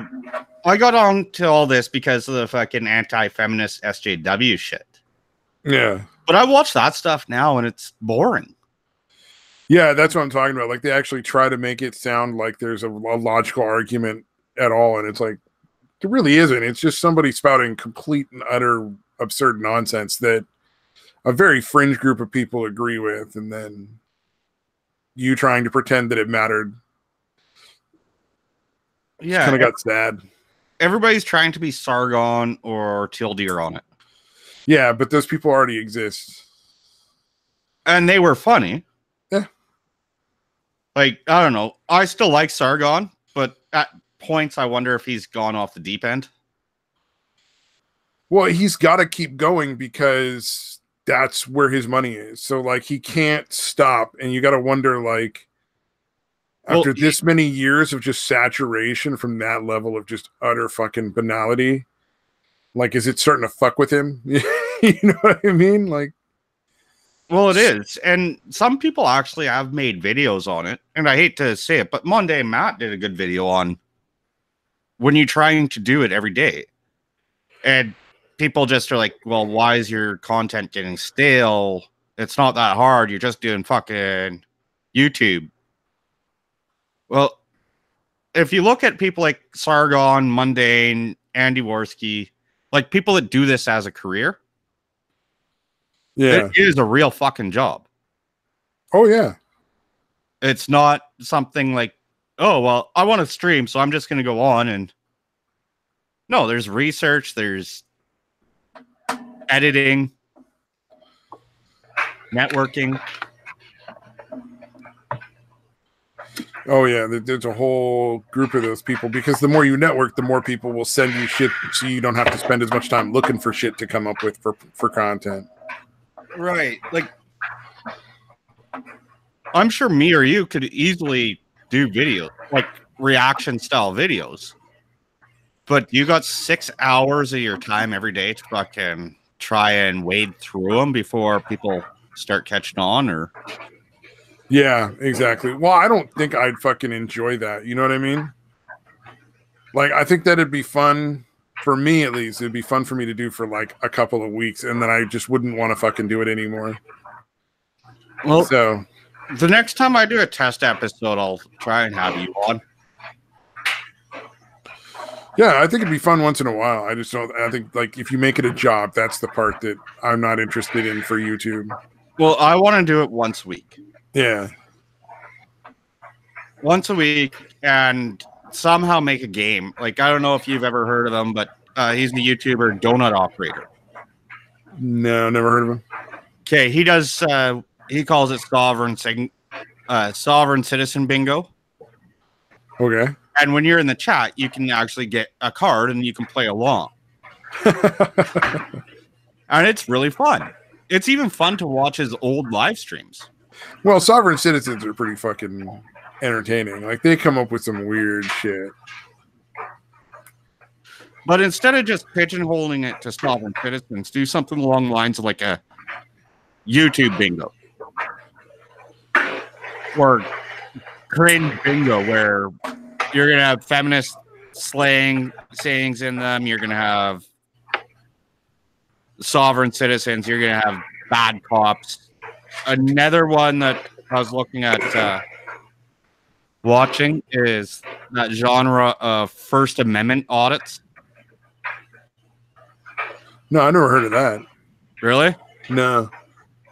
You got these assholes with like cameras, and they'll be walking around like courthouses and everything. Yeah. And police stations, videoing everything, and then essentially egging on the cops. But then they try and play the victim card.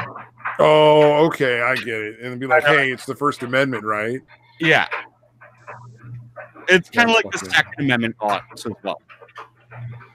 Oh, yeah, the people that go with, like, the fucking assault rifles and fucking walk down, like, you know, go to the ice cream shop where all the kids hang out. And it's like, well, of course people are going to get upset. Like, I see both sides of that. Well, I see both sides, too. I find it funny because I firmly believe in the Second Amendment. Yeah. But I also firmly believe in not being a fucking idiot. Yeah. If you, I'm a big fan of like concealed carry. Like if you want to follow your Second Amendment rights, get a CCW and fucking conceal carry that, like a pistol or something. There's no reason to make it like a weird thing where you're carrying a rifle all around town. Yeah, like you don't need to have a AR-15 and a Glock strapped to your leg and a knife belt. Oh man, have you seen those credit card guns? I've kind of seen them. I've never seen one in person. Yeah, I've only seen videos because they're definitely not legal in fucking California.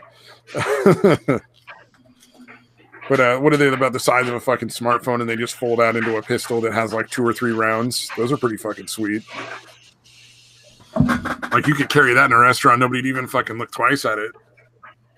Yeah, like. Oh, there's actually a video I saw. Unfortunately, I clicked on it or clicked off of the page before I clicked on the video. It was man walks into a convenience store for armed robbery. Every customer shot him. There's like 5 customers that had CCWs, and they was that fucking Texas or like Arizona or New Mexico or something? Somewhere there. I didn't actually get to watch the video. Dude, that's fucking. I saw the headline, and I remember seeing that a few years ago, and it's just hilarious. It's like, so for anybody who is curious, this is the smartphone gun. It looks like a smartphone, and you unfold it, and it's like a 2-shot Derringer. I think they have some that actually have clips. where would the clip go? Like that's like instead of like here, there's like a little like 2 or 3 shot thing, and it doesn't have much of a barrel. It's a much shorter Derringer. what caliber is that? They're usually 22s from what I've seen. Oh, this one's a 380. Damn, like a 38. Oh, yeah. Shit. Like when I had my CCW, I carried 22. Yeah. But not with only 2 rounds in it. Like if I'm gonna try and shoot somebody out of self-defense and I only got 2 rounds, I do not want it to be a 22. Yeah, oh, for sure. Yeah, they have some that are like 4-shot revolvers too, where that's a really tiny cylinder. And they're definitely 22s. But like, I just like that it looks like a smartphone, so people aren't gonna like freak out if they see it in your pocket or like worry. But you still have your gun, you know. I wonder what the legalities in other states would be. Yeah, it really does. It's very state dependent, which it shouldn't be technically with the Second Amendment, but it is. Well, here's the other thing with like things like that on states.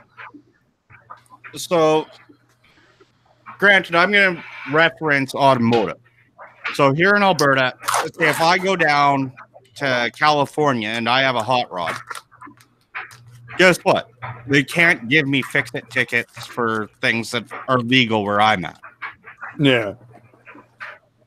Now, if, say, hypothetically, that's legal in Utah, and you go down there, is it still legal or is it illegal?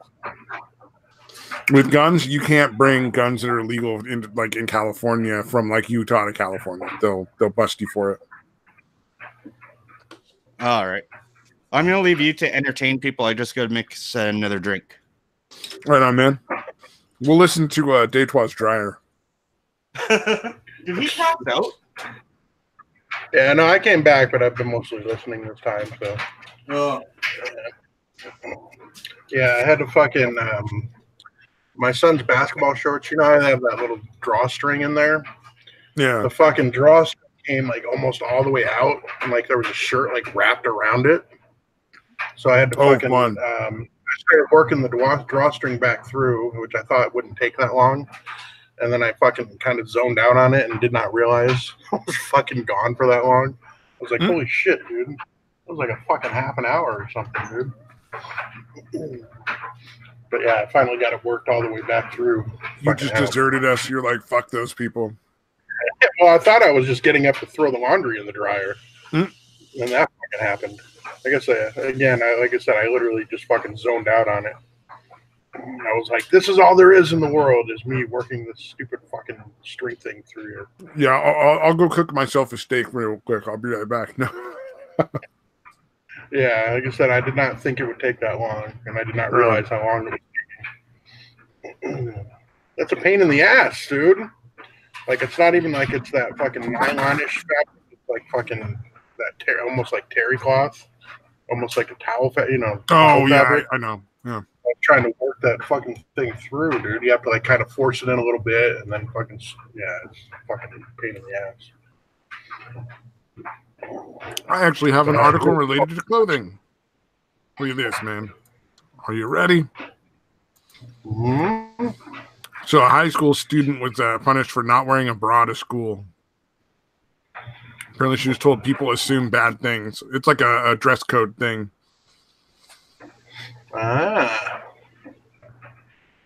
Wait, what is that fucking thong thing they're showing there? Is that part of the fucking... Oh, that's just some outfit? random gift they found. That's not like related to this. Okay.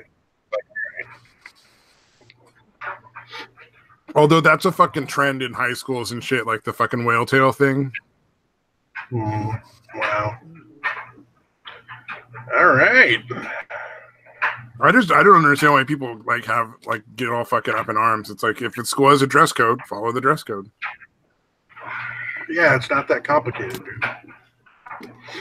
And if you look at the shirt she's wearing, that is pretty fucking low cut for a fucking high school dress like shirt to wear to high school. Yeah. And like you said, dress code has been in effect, I'm sure, for some period of time before this happened. So they shouldn't be that fucking shocked if they're calling it for it. And then this person's all pissed off because their daughter can't find fashionable shorts that are past her fingertips. Like, they're good. High school fucking dress codes have nothing to do with fashion. That's not why they're there. Yeah. I don't 100% agree with dress code. Oh, here's a better picture of it. Like, it's super low cut in the back, like scoop back, scoop neck. Oh, it's a body. Okay.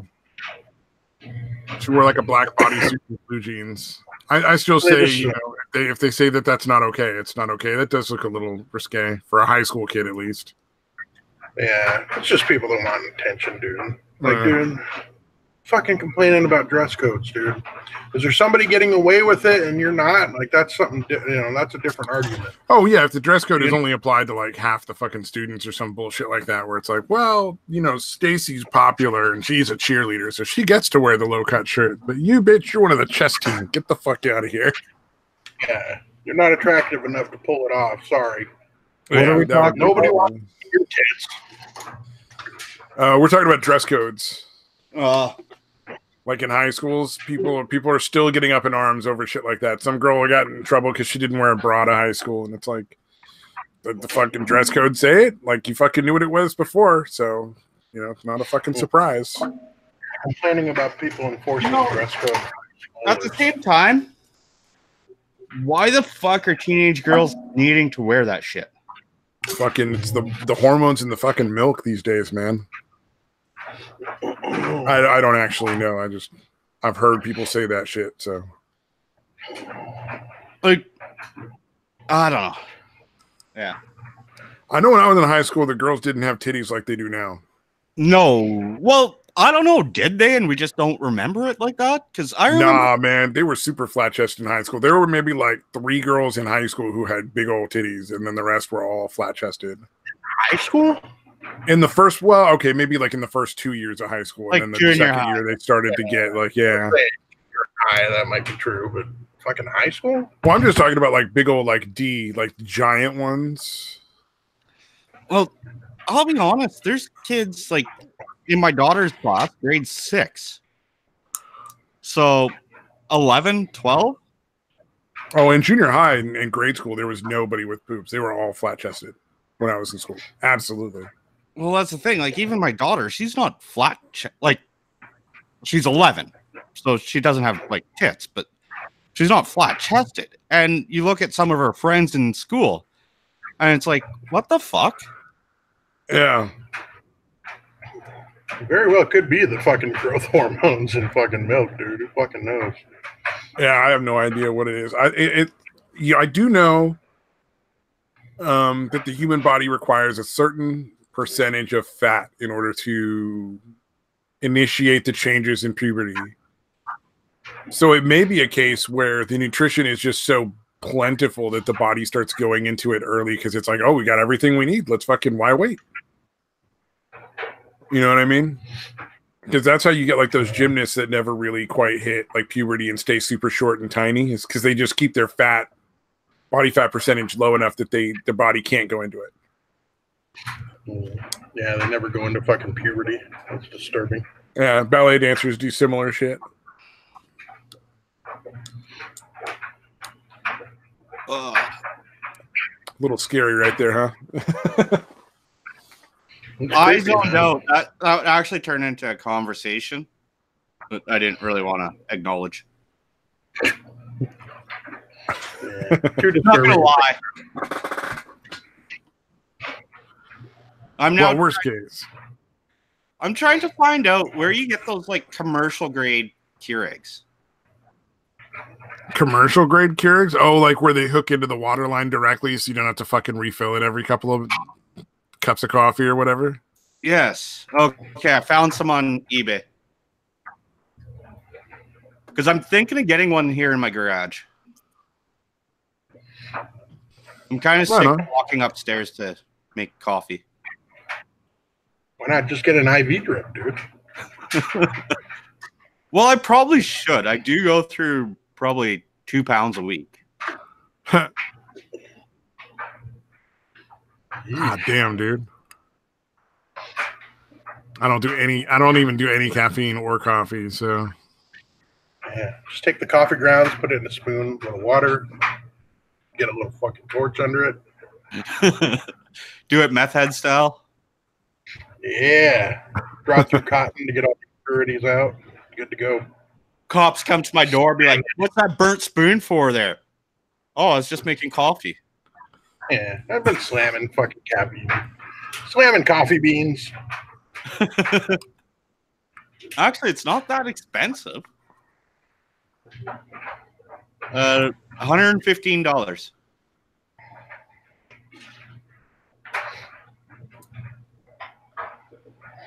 For like the industrial grade The industrial grade one.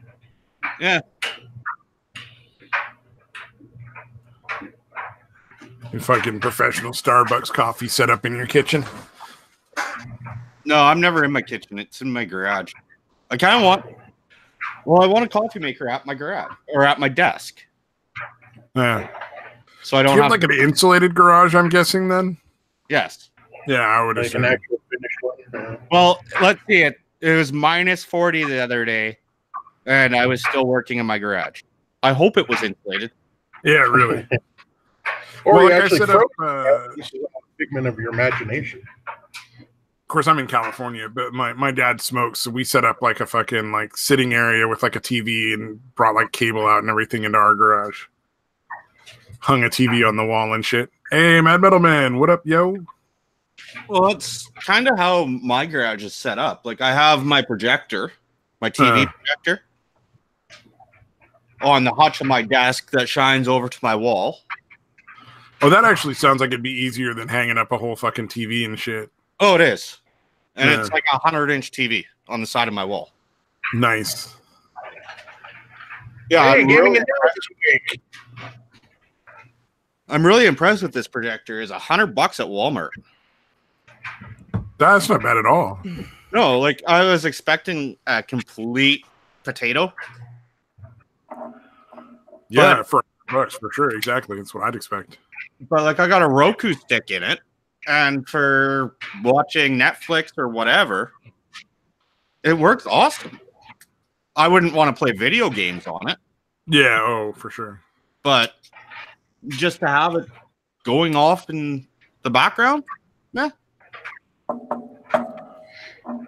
That actually, yeah. I mean, I like having my computer and my laptop in my room. I just have like a fucking TV tray at the end of my bed, so there's like a laptop sitting on it, so I can just lay down and watch like Netflix and shit.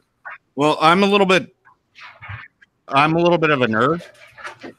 I have computer with a laptop with 2 monitors, and then my projector. I love that there's a laptop with 2 monitors. That's fucking insane. So essentially, I usually have 3 monitors going. Damn, dude. That. I don't understand. I've never had more than 1 monitor like at a time, so I don't understand it. You know what? I will never go back to 1 monitor. My work gave me a laptop, and anytime that I'm out and about and I have to use laptop with only 1 screen, Yeah. I actually start getting anxious. It's like there's not enough information here. You're like, this is bullshit. Fucking, it's like being in a third world country. It is.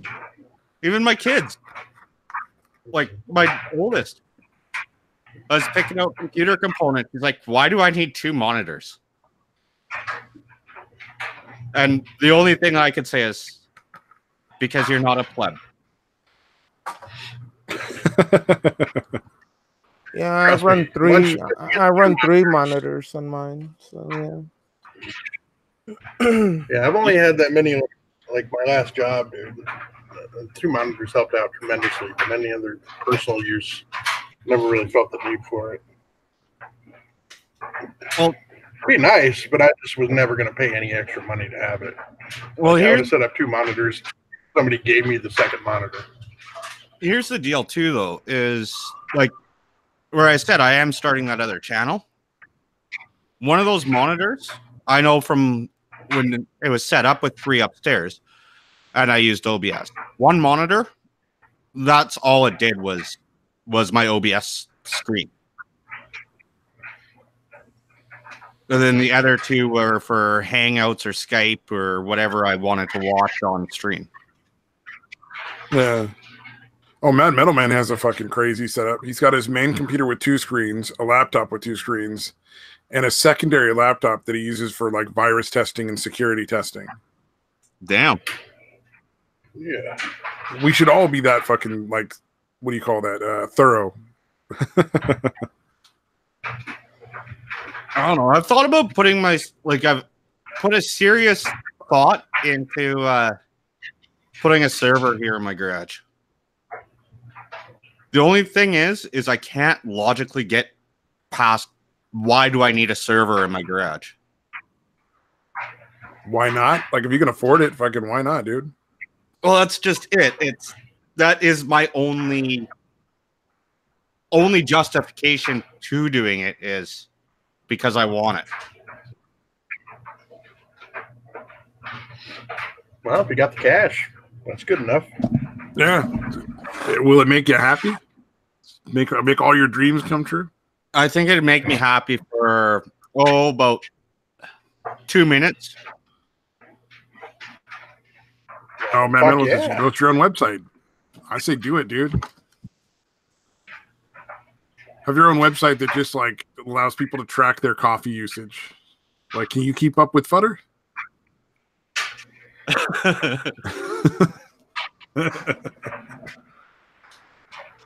Oh man, that's insane. I don't know what. Yeah, I don't know what you do with a server. To be honest, that's a lot of fucking power.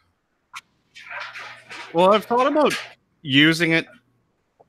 Actually, where I was thinking of using a server is essentially so I could go thin client PC all around my house. Oh, I see what you're saying. Yeah, okay. I thought you were going to say mining basic performance. Use it to mine Bitcoin, dude. He's a mine Bitcoin. Bitcoin is a losing proposition at this point, from what I've heard. I don't really understand much of it, but it sounds like the only way to go with Bitcoin is down right now. Yeah, definitely. But that's time to buy, dude. It's gonna shoot back up. Probably not. Probably not. I got off-topic questions for you. Do you guys all drive? What? Do you guys all drive? Yeah.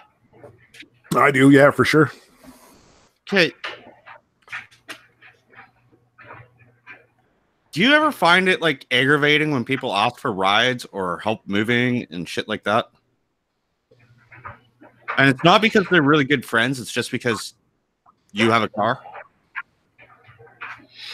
Ooh. I've never had people offer me a ride. Yeah, I mean, Not offer, ask for a ride. Oh, ask for a ride. Oh, fuck those people. Yeah, that's incredibly rare, dude. For me, anyway. I say no enough that people don't ask anymore. I don't know. I bought a truck here last month. And I just don't want to bring it home. I don't want to like tell in real life people that I own a truck. Oh, well, see, that's different. You have a truck. That involves moving. That is, you're going to have a ton of people that want you to help move and shit like that. Like, as soon as you get it home, you'll start getting the phone calls. Yeah, my sister thinks that I'm just being really nice. Because essentially, I bought this truck just so I don't have to ask anybody to borrow a truck. I was like, I know I need it. I need it maybe like once a month. And I hate asking people to borrow their vehicle. So I bought this truck, and my sister thinks that I'm being really nice. Because it's bought, it's insured, it's registered, and all that good stuff. Yeah. And all I did is I went and tossed her the keys. I'm like, here, don't crash it, but drive it around if you need a ride. Like, whatever. You've lent me your car when, whatever. Oh, as long as it's like a two-way street. Well, it was. Like, when my car was broke down or just not reliable enough, I always borrowed hers. Yeah, if it's a two-way street, I'm not gonna be upset if somebody wants me to like give them a ride or help them out or something. No, not two-way street's a different story. Yeah, but the people who are just mooching, fuck those people. Fuck I remember one since he used to get all that shit all the time. Then he just drive fast and crazy with a lot of road rage, so nobody asks twice. I would, but I really like my insurance rate. See, unless you get in an accident, it's really rare to like get your insurance raised in the U.S. Any ticket could do it here. I don't think I've ever gotten a ticket, and I drive like a fucking insane person. Or I used to. I drive much better now. But for like a couple of years, I drove like I was Mario Andretti, like passing on 1-lane roads and shit where there's no passing lane. Oh, I used to be like that. But yeah, I never now, got busted. like I said, my insurance right now on that truck is $400 a year. That's pretty fucking low. So it's one of those things like, okay, well, yeah, no, cool. It'd be fun to drive fast and everything.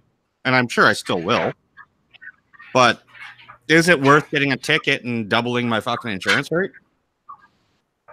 Oh yeah, I wouldn't. Yeah, I don't know. When I had like a Nissan Sentra, it was just so invisible that like I never got even looked at twice by the cops. So like, and I sped all the time when I drove it. Yeah, you see, what I have is a bright blue, which is kind of like a blue purple. Yeah, Cobalt, 2-door. And then I have a bright purple Ranger. They're not invisible to anyone. Oh yeah, see that's the mistake right there. Yeah, my car right now is like a Volvo station wagon. My first car was a fucking yellow '86 Camaro. Oh Jesus so, yeah, Christ! I got fucking tickets like fucking crazy, dude. Yeah, it's like one that can only cops imagine. and shit.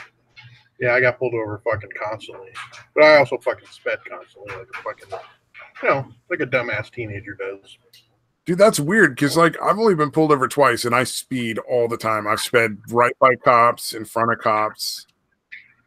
And one time as I was driving a couple of drunk people home, I was sober, so it was no big deal. But they kept giving me conflicting directions to one guy's house, even though only one of the people lived there. And so it was just like two drunks arguing over how to get to a house, and it just started getting on my nerves, and it was hard to keep track of which idiot was the one that I was supposed to listen to. Oh. And the cop solved the problem. He leaned in the back after. He's like, "Oh, you're fine." And then he looked in the back and he's like, "Who lives there?" He's like, "You." He's like, "Yeah, okay." The other guy, you need to shut the fuck up.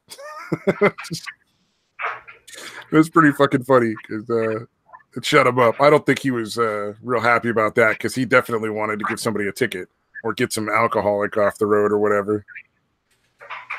And then the other one was just a registration ticket, so it was no big deal.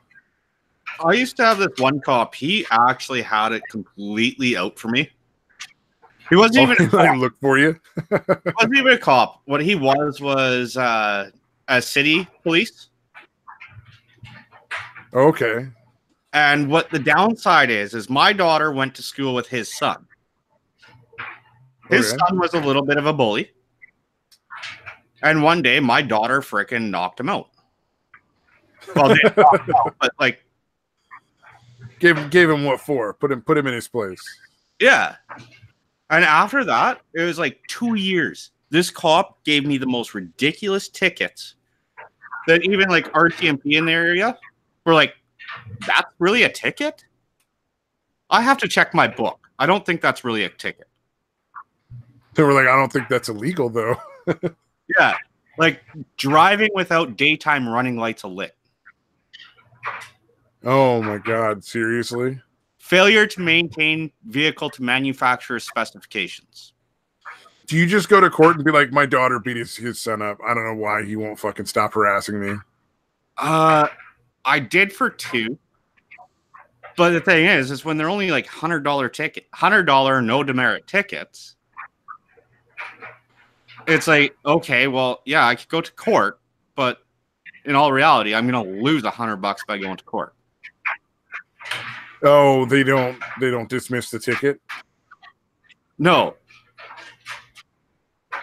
Like, I'll save the $100, but it's going to cost me $200 lost wage to go. Oh, opportunity cost. I see what you're saying. The amount of money you could have made while you were wasting time in court far exceeds the amount that you would have lost by not going. Yeah, so most of the tickets I just You could have offset that by going enough times that you could eventually sue like his employer for a ton of money. Be like, "This guy's been harassing me for a year. You can't do that. Look at all these tickets." Oh, you can't do that in Canada? Okay, that's too bad. Because you could actually make a case for like it's like an officer abusing his power and that the police should have done something prior to that. Like you just file complaints and eventually you'll just make a lot of money from the fucking city. Yeah, in the States, yeah, you can do that. Here, you can't. Yeah. It's got to be pretty extreme. Yeah, nobody wants to none of the cities they don't want to settle out of court. They don't want to go to court. It's much easier. Yeah, and a lot of the tickets he gave me, although they are bullshit tickets, they're still valid. Yeah, no, I mean it's like if he's not writing them for everybody, it would work in the US. Like you'd be able to clearly like demonstrate harassment. Yeah, especially right now because everybody hates cops right now, at least in the Democrat areas. Oh, another one that he tried giving me was a seatbelt ticket for my kids in their booster seats. Yeah. He's like, those booster seats need to be buckled in. I'm like, no, they don't. You use the seatbelt. Oh, then you're using the seatbelt wrong because you have to lock the seatbelt in order to have kids in it. I'm like, no, you don't. And at this point, this is after a few tickets. So granted, I was a little bit cocky. I was a little bit pissy with him. Yeah. I actually ended up telling my kid, I'm like, get off your seat, flip it around. There's a booklet there. Give it to me. And she did. And I went to the stamp that's like certified for use in Canada on the road. It's called CMVSS. And I stuffed that fucking booklet right in his face. I'm like, you see, this stamp means more than anything you fucking know. That's the other thing cops love is being proven wrong. Oh, no. I could be proven wrong. Normally, I would never do this, but this is after so many of those BS tickets. Yeah, you're like, fuck this guy. He's definitely not giving me a fucking break. So fuck him. Yeah, it was kind of like, fuck this. I'm finally right for once. And here's the evidence I'm right. Normally, I'll never fight with an officer on the side of the road. Let's just...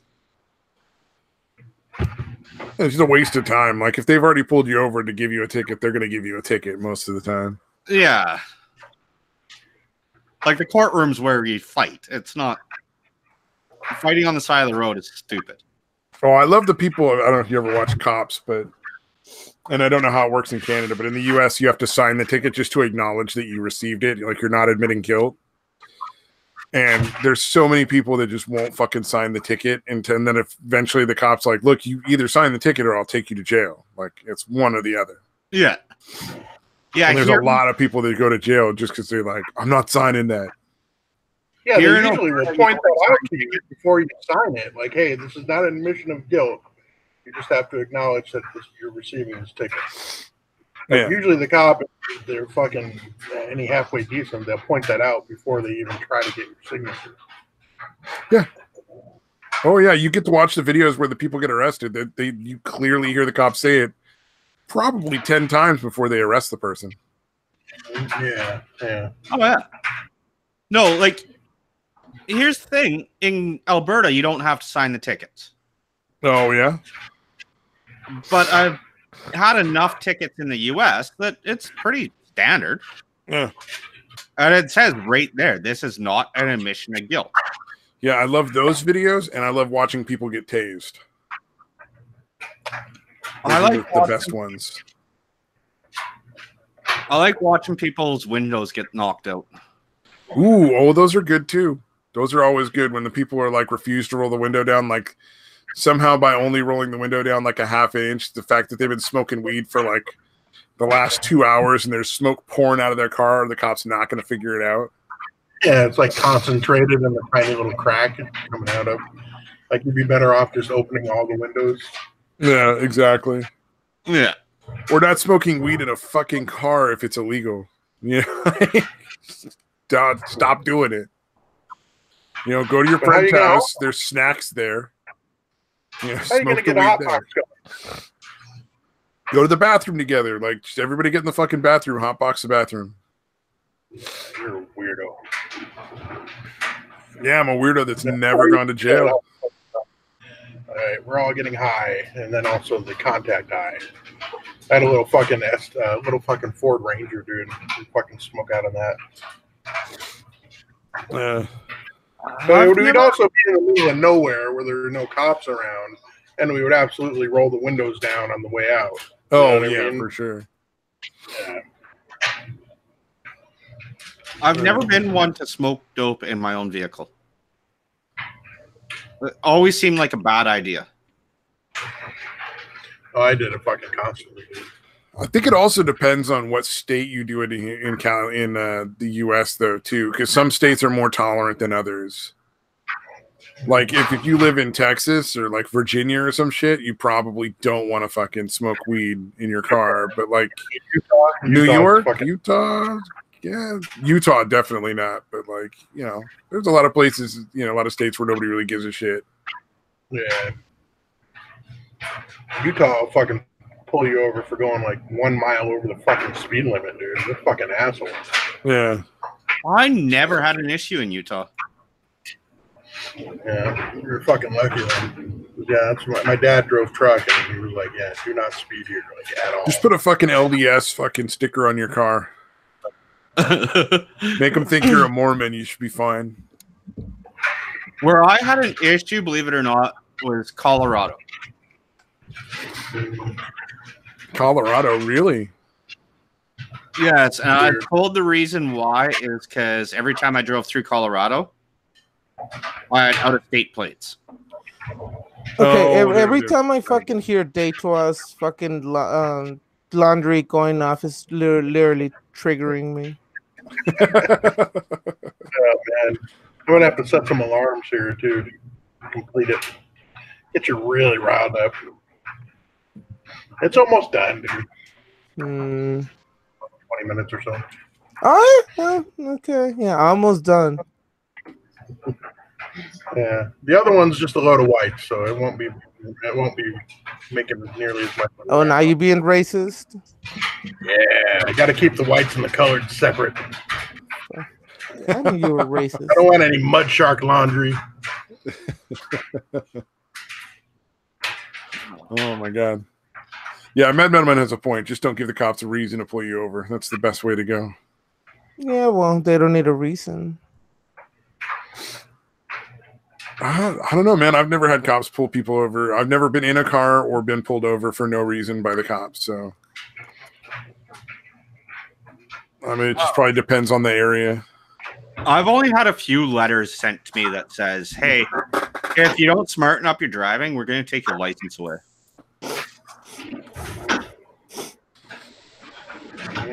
Just a few, huh? Damn. But that was a long time ago.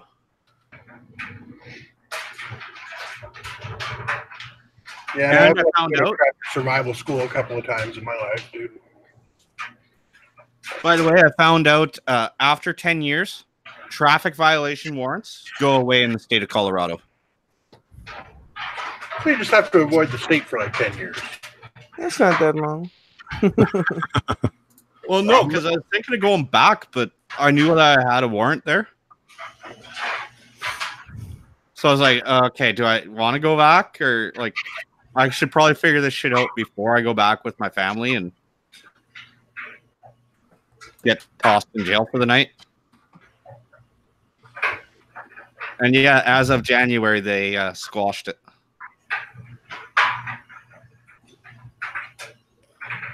So I am completely allowed in all the states again. Yeah, I had a friend of mine that I play video games with sometimes. It's banned from the U.S. because like her and her dad got basically like some people tried to hold them up, like mug them, and they beat the shit out of the people because they're both ex-military. And so it didn't work out well for the kids trying to fucking rob them. But now they're banned from the U.S. for like 10 years or some shit. They must have been charged with a felony. They were not gentle in, like, they didn't stop after the people stopped trying to rob them. They just kept beating on them until the cops showed up. Yeah, like I said, they got charged with a felony. That'll do it. Yep. Gotta watch those fucking Denmarkian people. Yeah, they used to be Vikings, man. Oh, fuck with Exactly. They'll fuck you up. Oh man. Down the wrath of Odin on you. The wrath of Odin. Gaming and yelling just left. You had no audio. Oh, did his audio lose the game? He loses audio again? He has the thing where like he can't talk sometimes on here for whatever reason. He was saying he couldn't fucking, the background noise was driving him nuts. Yeah. It's that bad, huh? You know what? I'm so used to tuning out the fucking ringing in my ear that like there's no background noise that bothers me ever. So I don't fucking notice. It sounds like laundry. Yeah, it is laundry. It's only like and then Futter works in his garage, so no doubt you like have laundry going all the time in there. No, my laundry is not in my garage. Oh, really? What I get is because I'm in the garage, I hear every single vehicle that pulls in and out of here. Oh, okay, that makes sense. Maybe I should open the door. Maybe that's like fucking making the noise bang around. It's too fucking cold. Sounds like a stripper. You know, it's not like we have 1,000 viewers and like we're losing fucking money or something because your dryer's running. I don't. I like gaming and yelling, but I'm not gonna like freak out over background noise. Yeah, I think he's just cranky. He didn't get enough sleep. I think he said he was going to be in the chat. I assume you'd still hear the noise there. I don't know how much the people listening hear it. I'm trying to like shield it away, but it obviously is not working. Like I'm kind of turned away from it and like my shoulder's up, but apparently it's to no avail. Oh, that joke failed. I misspelled cranky. But gaming and yelling is always cranky in the chat, except I spelled it cranky. So cranky. So I put a fucking U on the end. No. I was just testing if he's in the chat. I assume he'd be like, "Fuck you, asshole."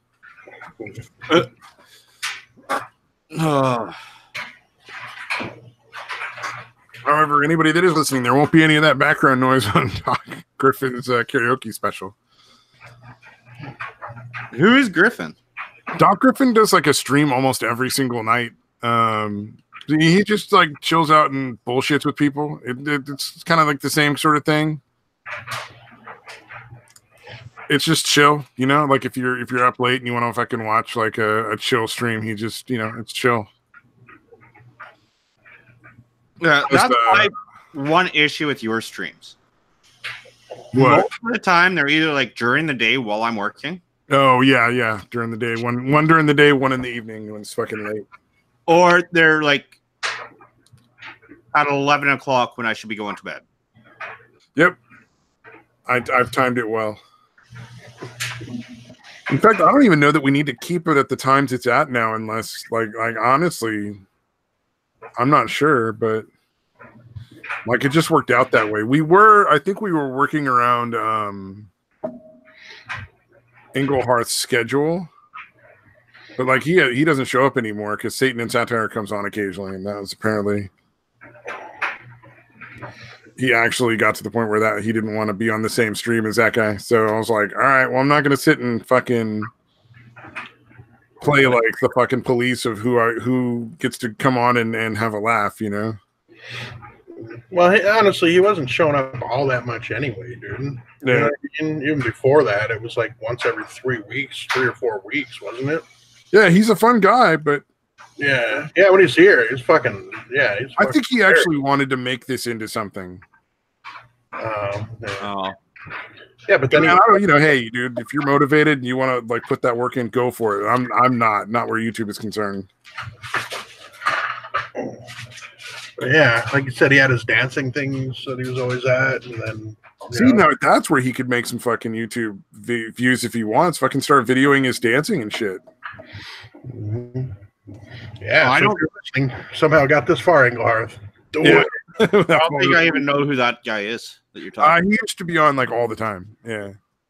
And then before that, I did the Chatterbox when it was like the Untitled podcast for like 100 episodes or so. He was on those also. Yeah, well, I didn't even know that you did podcasts until just a few months ago. Well, it wasn't a podcast. It was just like a YouTube hangout like this. We never like, because you have to host it to make it into an actual like podcast that people can download kind of shit. And I'm not going to spend money to host for that. I don't think anybody would be interested in like downloading it for like fucking iPods and shit. Well, why not? Live streams are so much fun after they're done. Oh yeah. Not at all. No, yeah. That was complete sarcasm. Yeah, No. it's great where you can not comment and communicate with the people that are on. It's fucking awesome. Well, the ones that are super popular, like, it's fucking boring as shit to watch them live because you can't really interact with the people. Like, the chats are just way too crazy.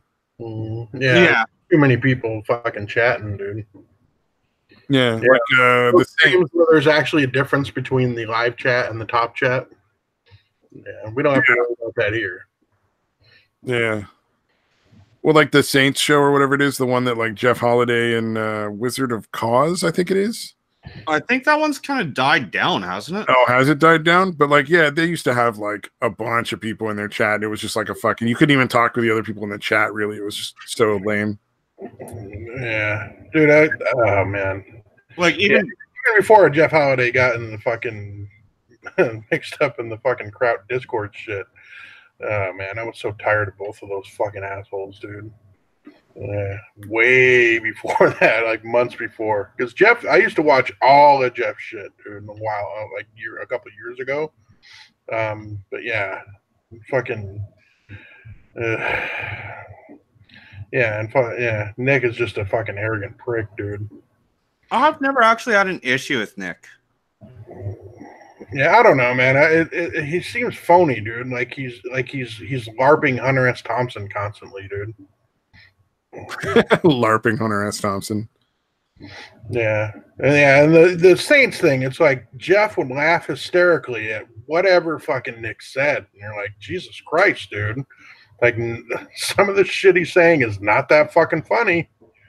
Most of it's not that fucking funny. Weren't they both just drunk like the whole time though?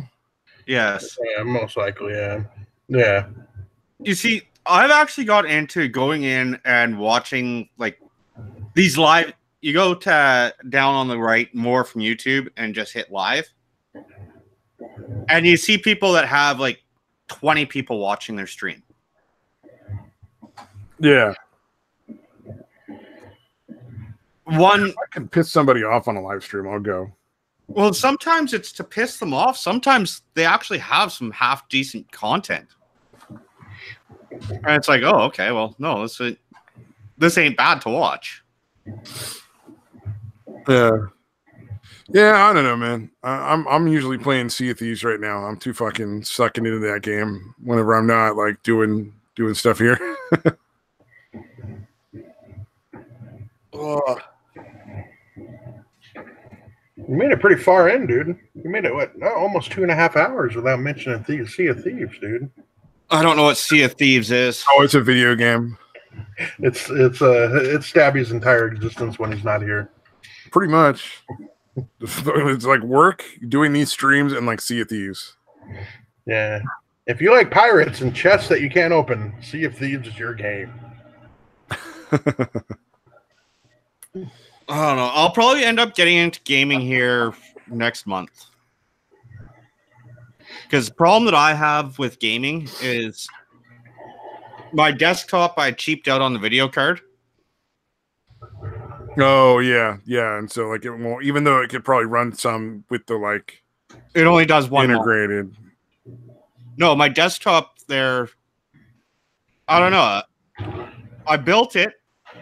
I actually did a fucking good job of building it and overclocking it. Last time I turned it on, I went to that user benchmark site. Yeah. I was sitting at the 99th percentile for what I had.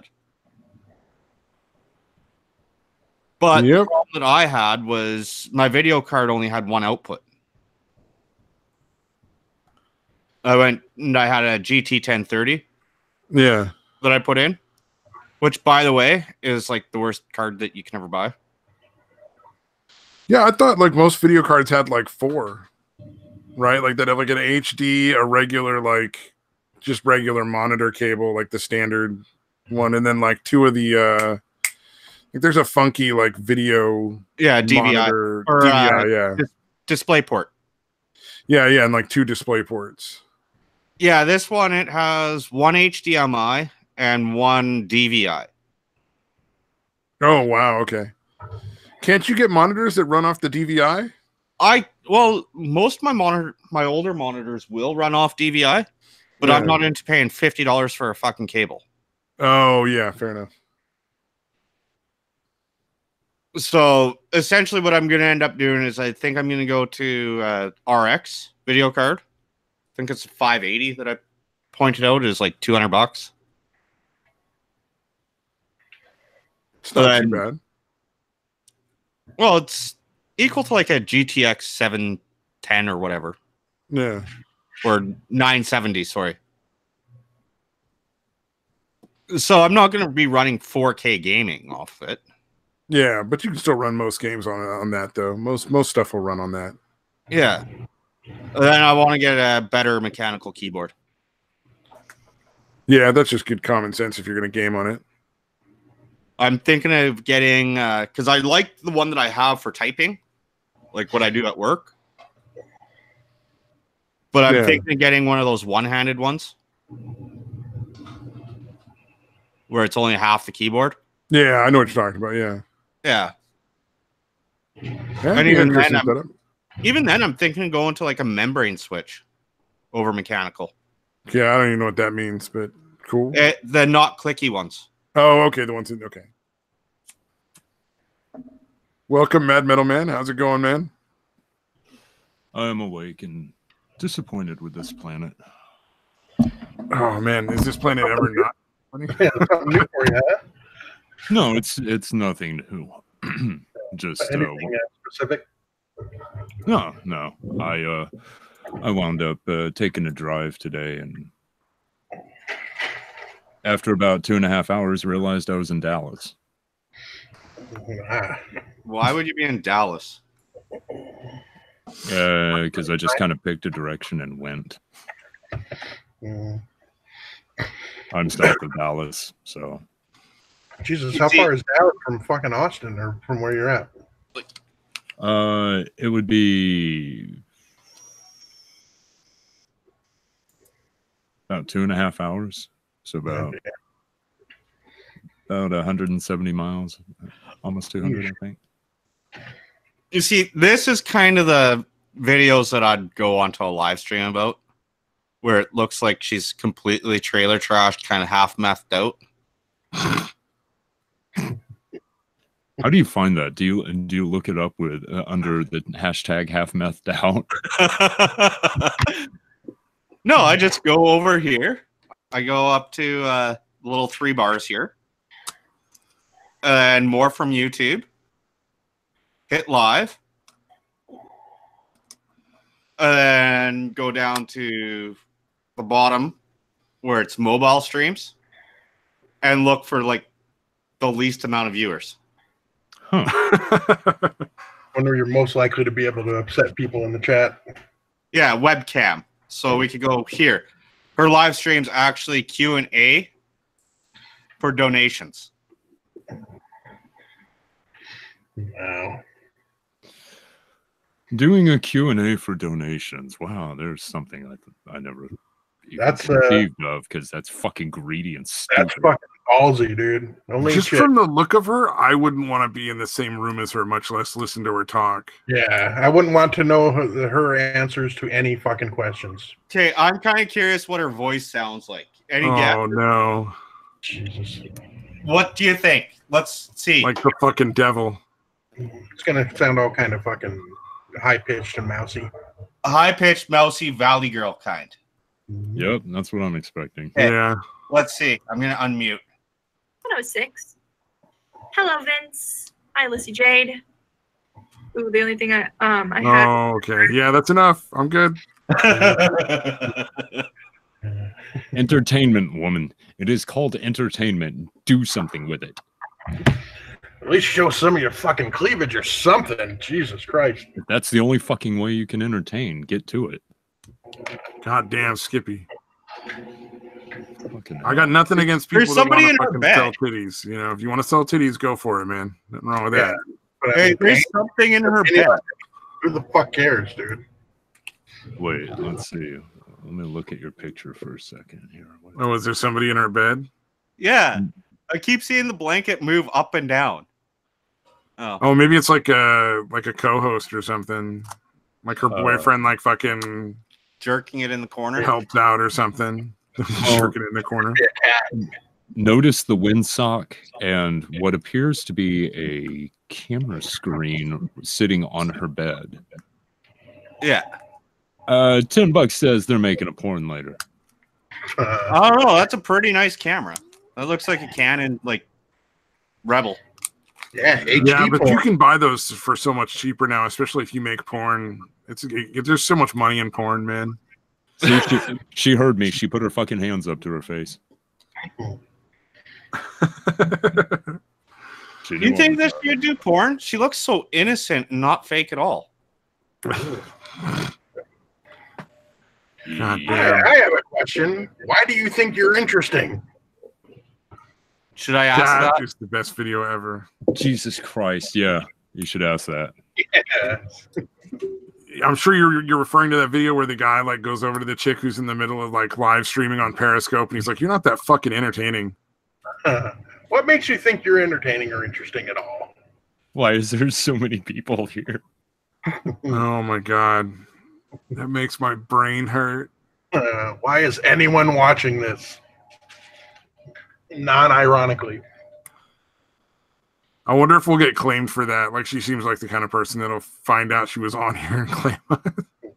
Yeah. So what is 7% of 0? Yeah, exactly. And now you're going to make sure that they can find the Untitled Studios. Untitled stream. Yeah, that's a good one. Just leave it untitled.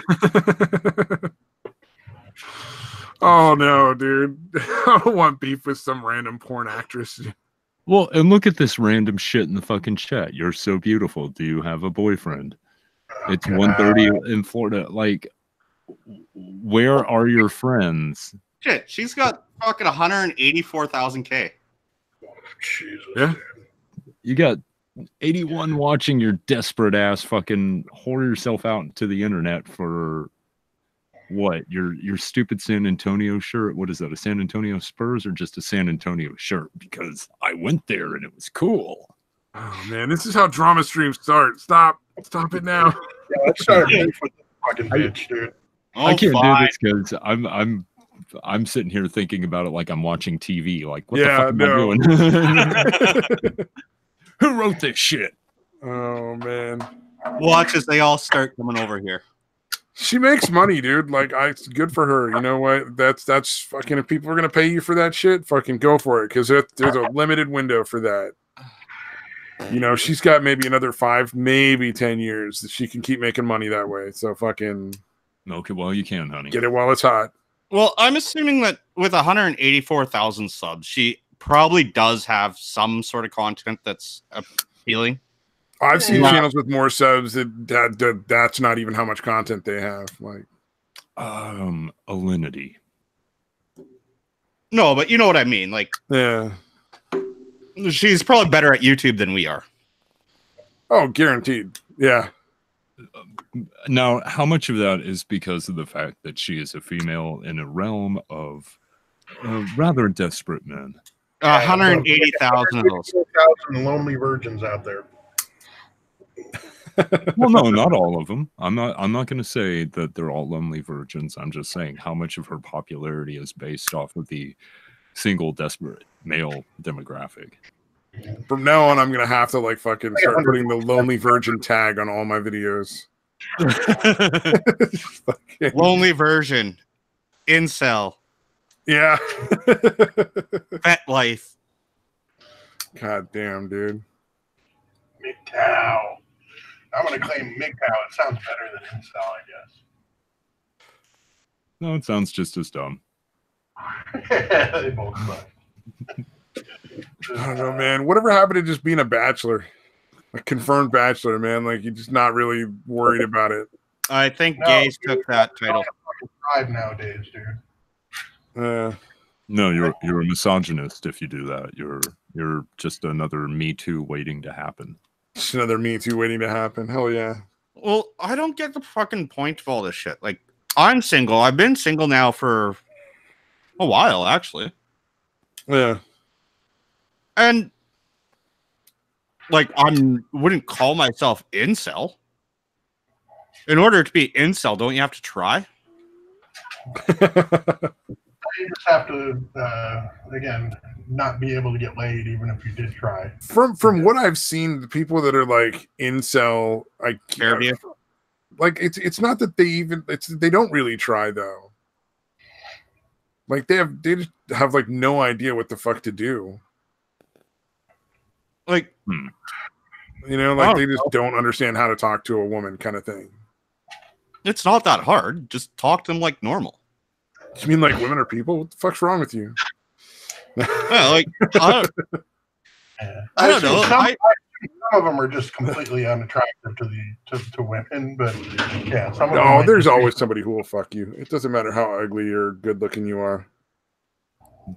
Somebody will always fuck you. Just lower your fucking standards. I don't know. Women.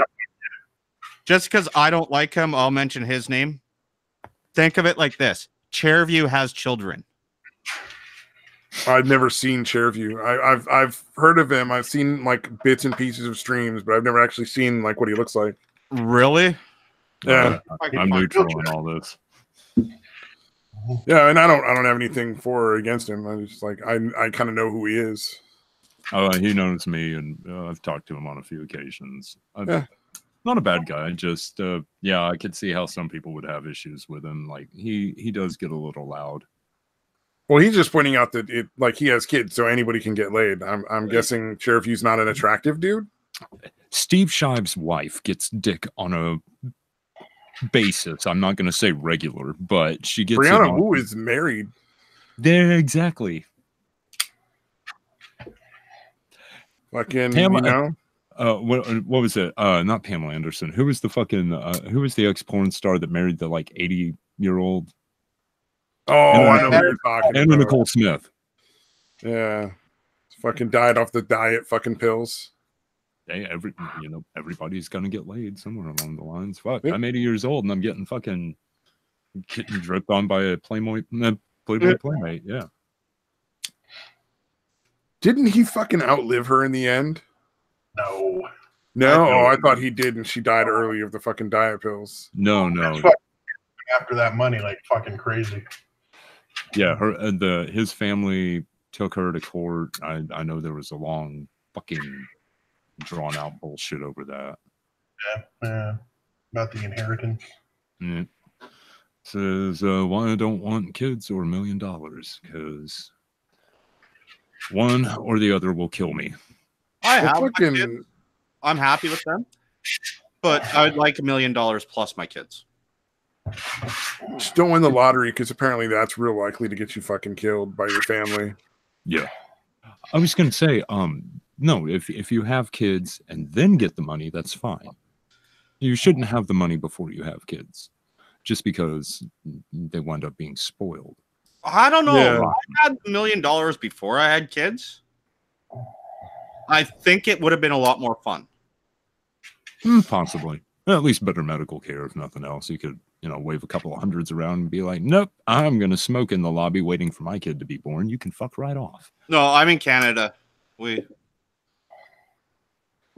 don't get better medical care. Yeah, you got to make the 6 months out if you're going to have a baby. You don't want a baby delivered. Yeah, I'm having a baby. Take a number. Well, actually, they do start scheduling your delivery times here in the second trimester. Oh my god! Nice. What do they just induce if it's not fucking coming by then? Well, no, like my first daughter, she was born C-section, and because of that, my second was going to be born C-section. We knew like 6 months in advance to what my second daughter's birthday would be. Right on.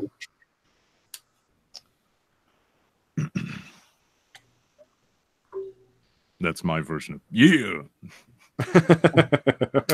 Just oh man, that's terrifying. The concept of having kids is terrifying to me. It's not that bad. I think it'd be fine with like a pre-made family. I don't know if I'd want one of my own. Can you like rent them out for labor and like make money off of them? I think there's child labor laws against that. Oh, Pretty that's sure. unfortunate. No. Like, if I could Uber my kids out, maybe.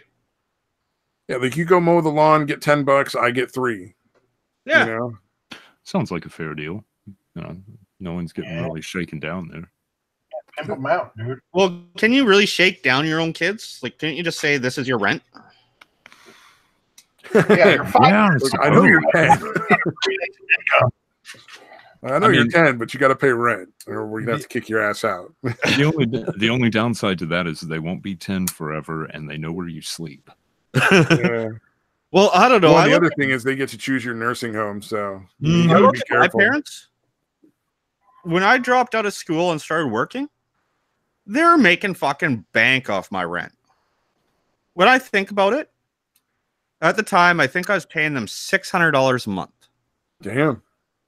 And that was in the 90s. Yeah, that's a lot more than fucking in the 90s. Like most places were like $400 for a room at most for an expensive room. Yeah, Rent like, out of like somebody like else's a house. one-bedroom apartment. Let's see, in 2000, my one-bedroom apartment was $600 a month. Yeah. And that was my own place. So, like, when I think about it, I'm like, you know what? I lived at home, but I was paying my parents more for rent than I could have lived on my own for.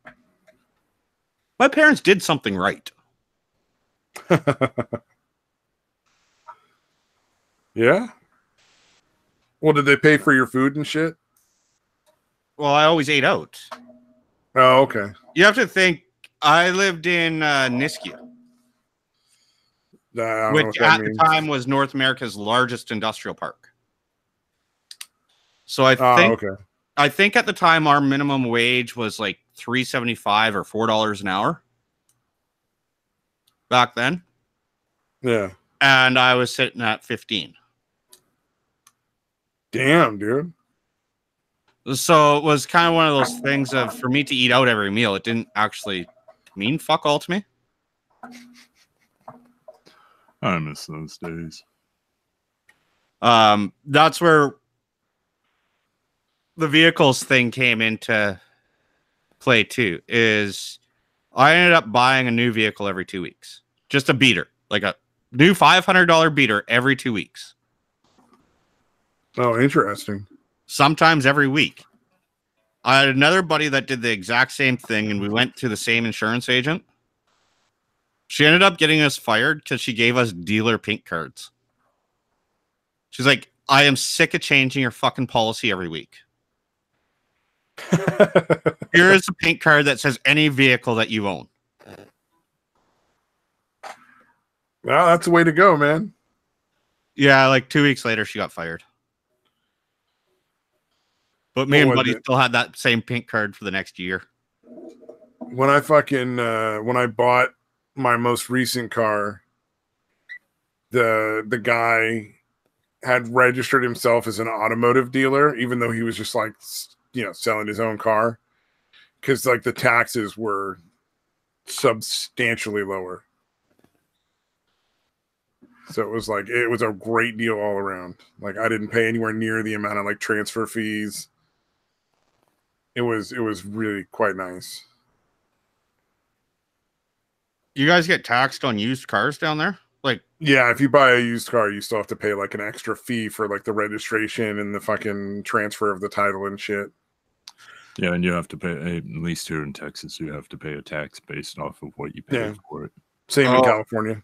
Here you only pay tax on like if you go to a dealer. Yeah, you still pay tax as a dealer, but like you actually pay more if you're just buying it from somebody. And I think it's because they assume you're going to lie about the price. That's why which we also did. I tried to come up with a reasonable idea as far as price. Yeah. Like, it's worth about $2,000. Yeah, it sounds about right of what I paid for it. Okay, tax me on that. Yep. Pay like you assume like about half the blue book value is probably about the lowest you can get away with. wonder what the Blue Book value on that truck I just bought was. Yeah. Now I just got to figure out how I can get my hands on a fucking van. Save up. I'm going to save up and fucking then sell my car, and I think I can probably get a nice van. Are you going to get a nice windowless one? Oh, absolutely. Fuck that. Are you going to paint it white and have ice cream printed down the side and really shitty spray paint? Now I'm tempted. Yeah, little kidnapped van. No, I just want to kit it out with like a little fucking mattress and stuff in the back, so I can go camping and shit with it. Ah, the bang bus. Gotcha. Yep. Throw a little cheap insulation on it. Fucking screw some fucking walls to the fucking frame, the ribs, and put a little ceiling in there. Make it nice. So that'll work. That'll work out well. It's not hard to do. So I mean, like, I'm more than capable of doing that much. And then like you just build like a little frame and put a mattress on it, so you get like a bed and shit. Make it real easy to camp, so that you're not sleeping on the fucking ground or like an air mattress on the ground or shit like that. I wonder if this game ever had a. Okay. My truck's too old for Blue Book value. Damn. Does that mean it's like a classic? No. Well, I don't know. It's a 97. Really? I don't think it hits classic just yet. I think. Yeah, it's definitely not. So I'll see what my Cobalt that I paid $500 for is worth. Yeah. Also, there's some areas I could go camping that are like not like dispersed camping areas. So they're not like there's not actually a campground in as much as you just drive down a fucking dirt road out into the fucking wilderness and just like pull off wherever you want, and that's your fucking camping spot for a couple weeks. So I figured that'd be nice for like that kind of thing too. Okay. I just did my Cobalt. Average asking price is $3,300. Not bad. And I paid $500 for it. Yeah. I mean, you gotta know to bargain with people, man. Never fucking pay the asking price. That's for damn sure. Oh no, I paid full asking for the Cobalt. Oh, they were only asking $500? Yeah, I saw it on Kijiji, which is kind of like Canadian Craigslist. Canadian, okay, yeah. And it was listed like minutes prior. Okay, you got there before. Like, I called, and then I called, no answer. I texted. This chick got back to me. She's like, "Yeah, no, it's real." I'm like, "Okay, well, what's all wrong with it?" And she said, "Oh, well, ball joint or something like that." I was like, she didn't know what was wrong. Okay, that makes sense. Yeah, she went out and she bought a new car the night before. And how I had that was, it was a simple thing of like, you know what? Take the ad down. Your car's sold. Just tell me where to meet you. Yeah. And it's kind of the same thing with that truck, because that truck has virtually zero rust on it. It is the nicer model of the Rangers for 97. And it is just kind of, well, first he was asking $750. And I told him, because I was drunk when I called him, and I really didn't need a truck that bad. I just kind of wanted to buy something. I'm like, well, if you take $500 for it, take the ad down. Yeah, I mean, seriously, that's a good way to go, though. Like, you get it before they have a chance to find out how much it's really worth. Yeah, because like even the Rangers up here still hold their value. Like a 4-cylinder Ranger, 4-cylinder 5-speed base one, you're still looking at $2,000 in that same age bracket. And then it's got the big V6 automatic extended cab. And I think it needs a mass airflow sensor. I haven't really taken a look at it. But it floods out if you try and pin it. Damn, this guy wants $6,000 for a 2005 Chevy van. Out of your fucking mind. Check Copart, man. Blue Book value, it might be like an engine thing. Like maybe the engine from that year is real good. Well, what state are you in? California. Okay. Are you mechanically inclined?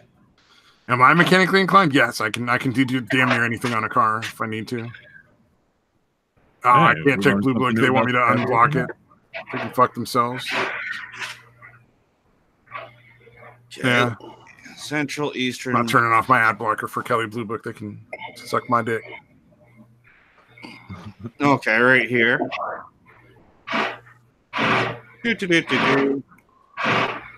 Go to ownership doc. Clean title. There's 436 vehicles at Copart with clean title. Yeah. And you want van, right? Or is there a specific van you want? Just like a van, like a cargo van or fucking whatever, dude. So like I'm not looking for anything right now. I'm just kind of browsing randomly. I need to save up a few grand and then fucking sell my car before I look in getting one. automobiles. Oh, body style. Cargo van? Yeah, definitely not a fucking minivan, like a real van, like an E van or a fucking Chevy or Ford van, I should say.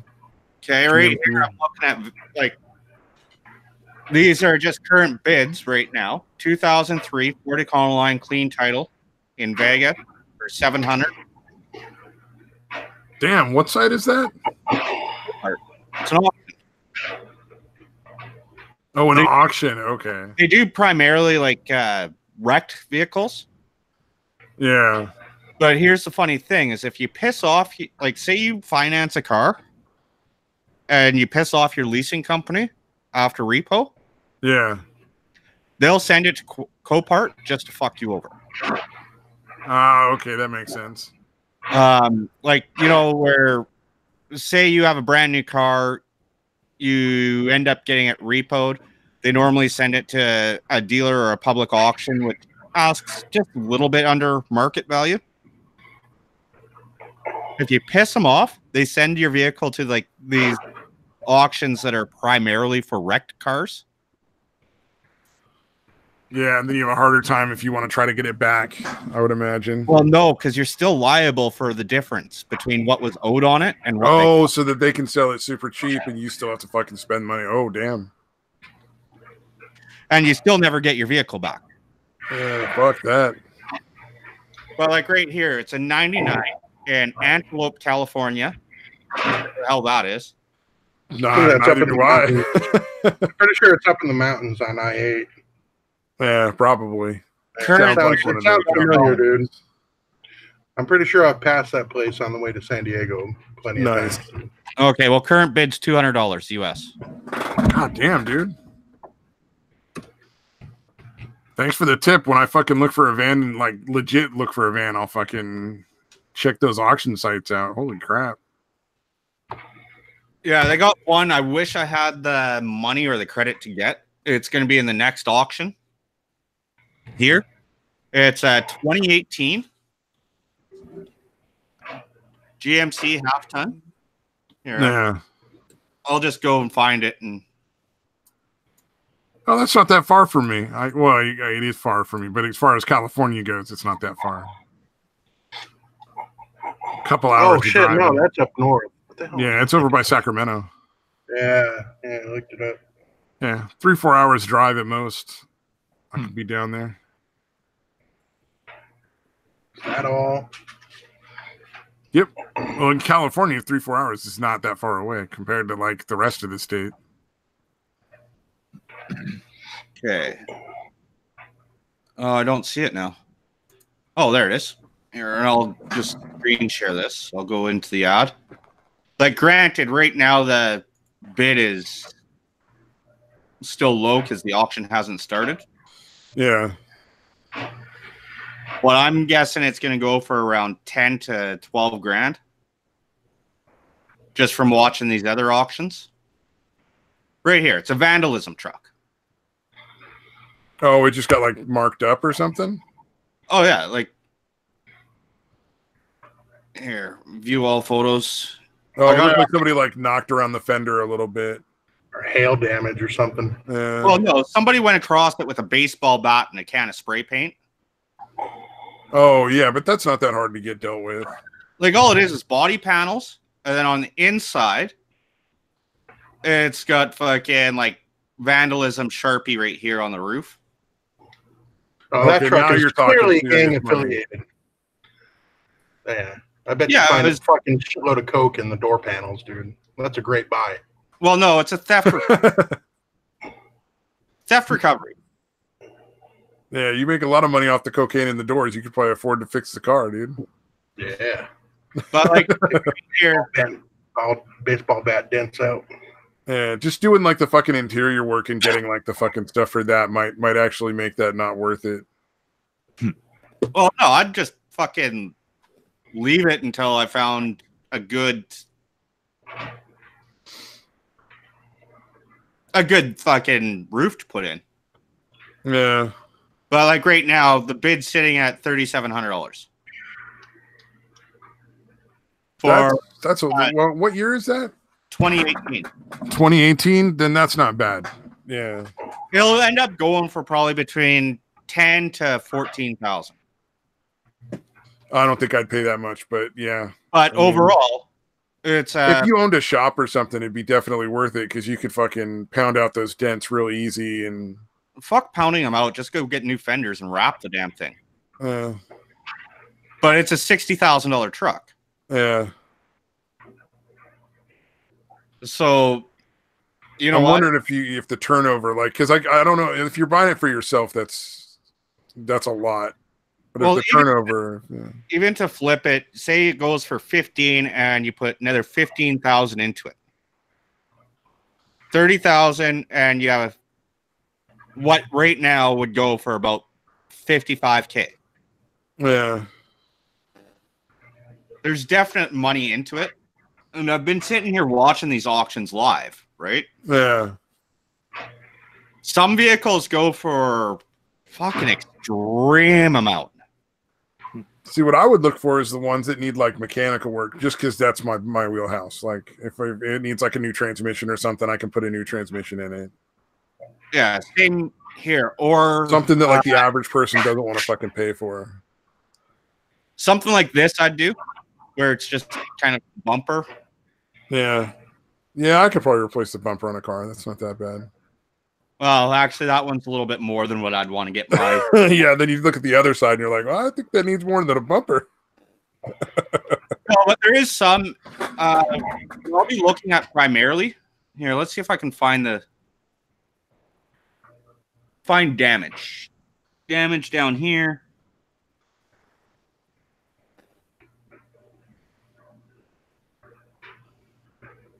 Oh, okay. It's just the all overs.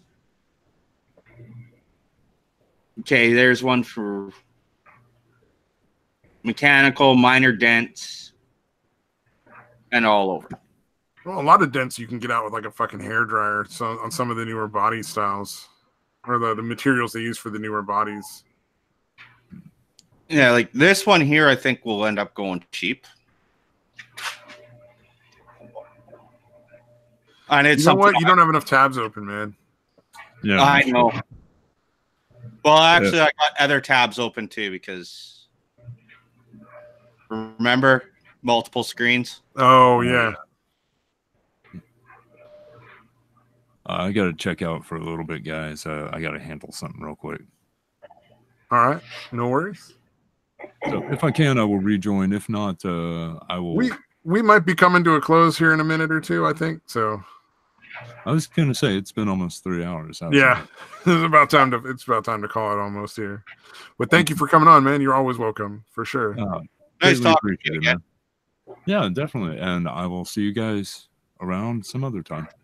Take it easy, all. Absolutely, man. Yeah, you see, this is something that I'd buy for myself. It's called vandalism. Yeah. It's probably a theft recovery. It'll end up going fairly cheap. This will probably go for about $2,000. Yeah, it doesn't look too bad. No, it's a 6-liter diesel.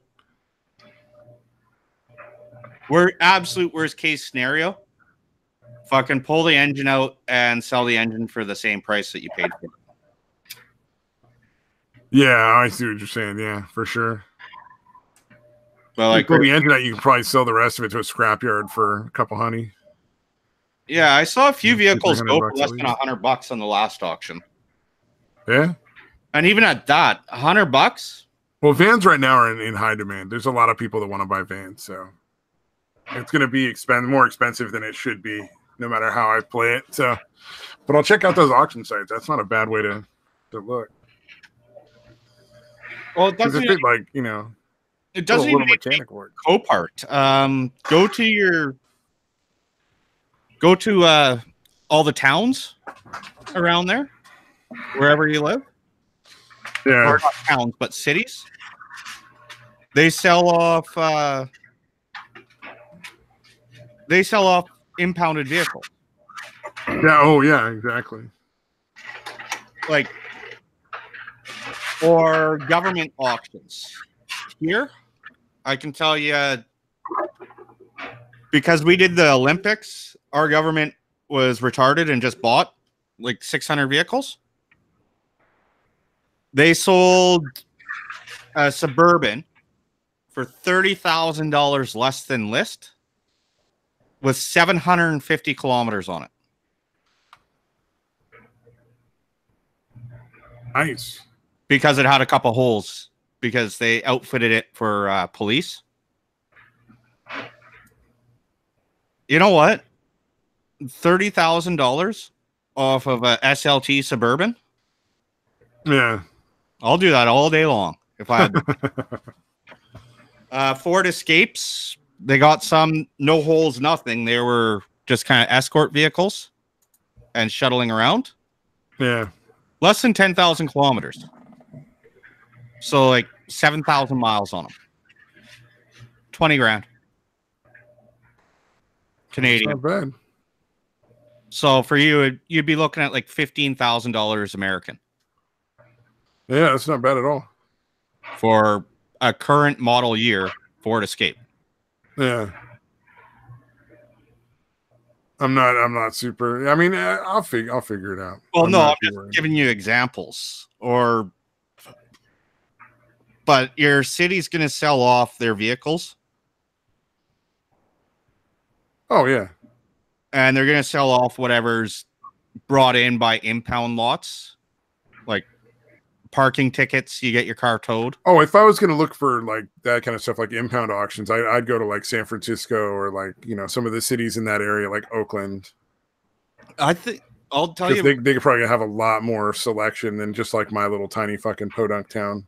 They have a lot more selection, but here's the thing that you have to realize too when you're a lot more other people are going to think the same thing. Like right now in your little podunk town, you're going to have 5-10 people per vehicle. You go to a big city, it's going to be like 100 people per vehicle at least. Right. And you're going to end up inflating the... Yep. Well, the trick is not to fucking fall in love. I think if you're going to buy something from auction, don't fall in love. Just fucking have a fucking ceiling that you're not going to go past, and when you're looking at it, be like, that's not worth more than this amount to me. And then don't fucking, if you can't fucking win the auction, you don't win the auction. You know. Well, also another thing, if you're just doing it for like camping, yeah, old ambulance. Yeah, there's always that. True. Or like an old fucking work vehicle, like from some of the fucking utilities. Yeah, because like an old utility fucking van or truck or something like that with a big fucking like the big box on the back. Well, here's the other thing about buying, like, you know, they're probably driven a little bit harder than most, but you know what? They had all their fucking maintenance done on time, on schedule. Yeah. You're not buying something that some random guy just fucking drove out of oil over and over. Yeah, I know what you mean. Yeah. Like right here on my government auction in Alberta, we have a 2008 Chevy Silverado 2500. It's white, 6-liter V8. It's going for 4,400. That's pretty good. That's a pretty fucking good deal, especially with how popular vans are right now. Well, no, that's a crew cab pickup. Oh, crew cab pickup. Well, even then, though, trucks are always going to be in demand because they're work vehicles as well as, drive around town kind of things. Yeah, like some of them go for stupid amount of money. But that's with any auction. Like here, we got a 07 Ford Focus with 50,000 kilometers. So I guess that's actually not bad. It's going for 2,700. Somebody wants to buy it, I guess. And remember, this is Canadian dollars too. Yeah. So that's like $2,000, which wouldn't be probably a bad. If you're gonna drive it, I wouldn't buy that for resale. Yeah, for sure. Because you'd be sitting on it forever. Yep. All right. I think I'm gonna call it, guys. Alrighty. Time to roll out. We've been going for like 3 hours. It's about time to put whatever audience we have left out of their misery. We don't have an audience. Don't tell me that. In my fantasies, we have a huge one. No. All right, man. Anybody who's made it this far, awesome. Thanks, guys, for coming on. If you've made it this far, please rethink your life choices. Peace out.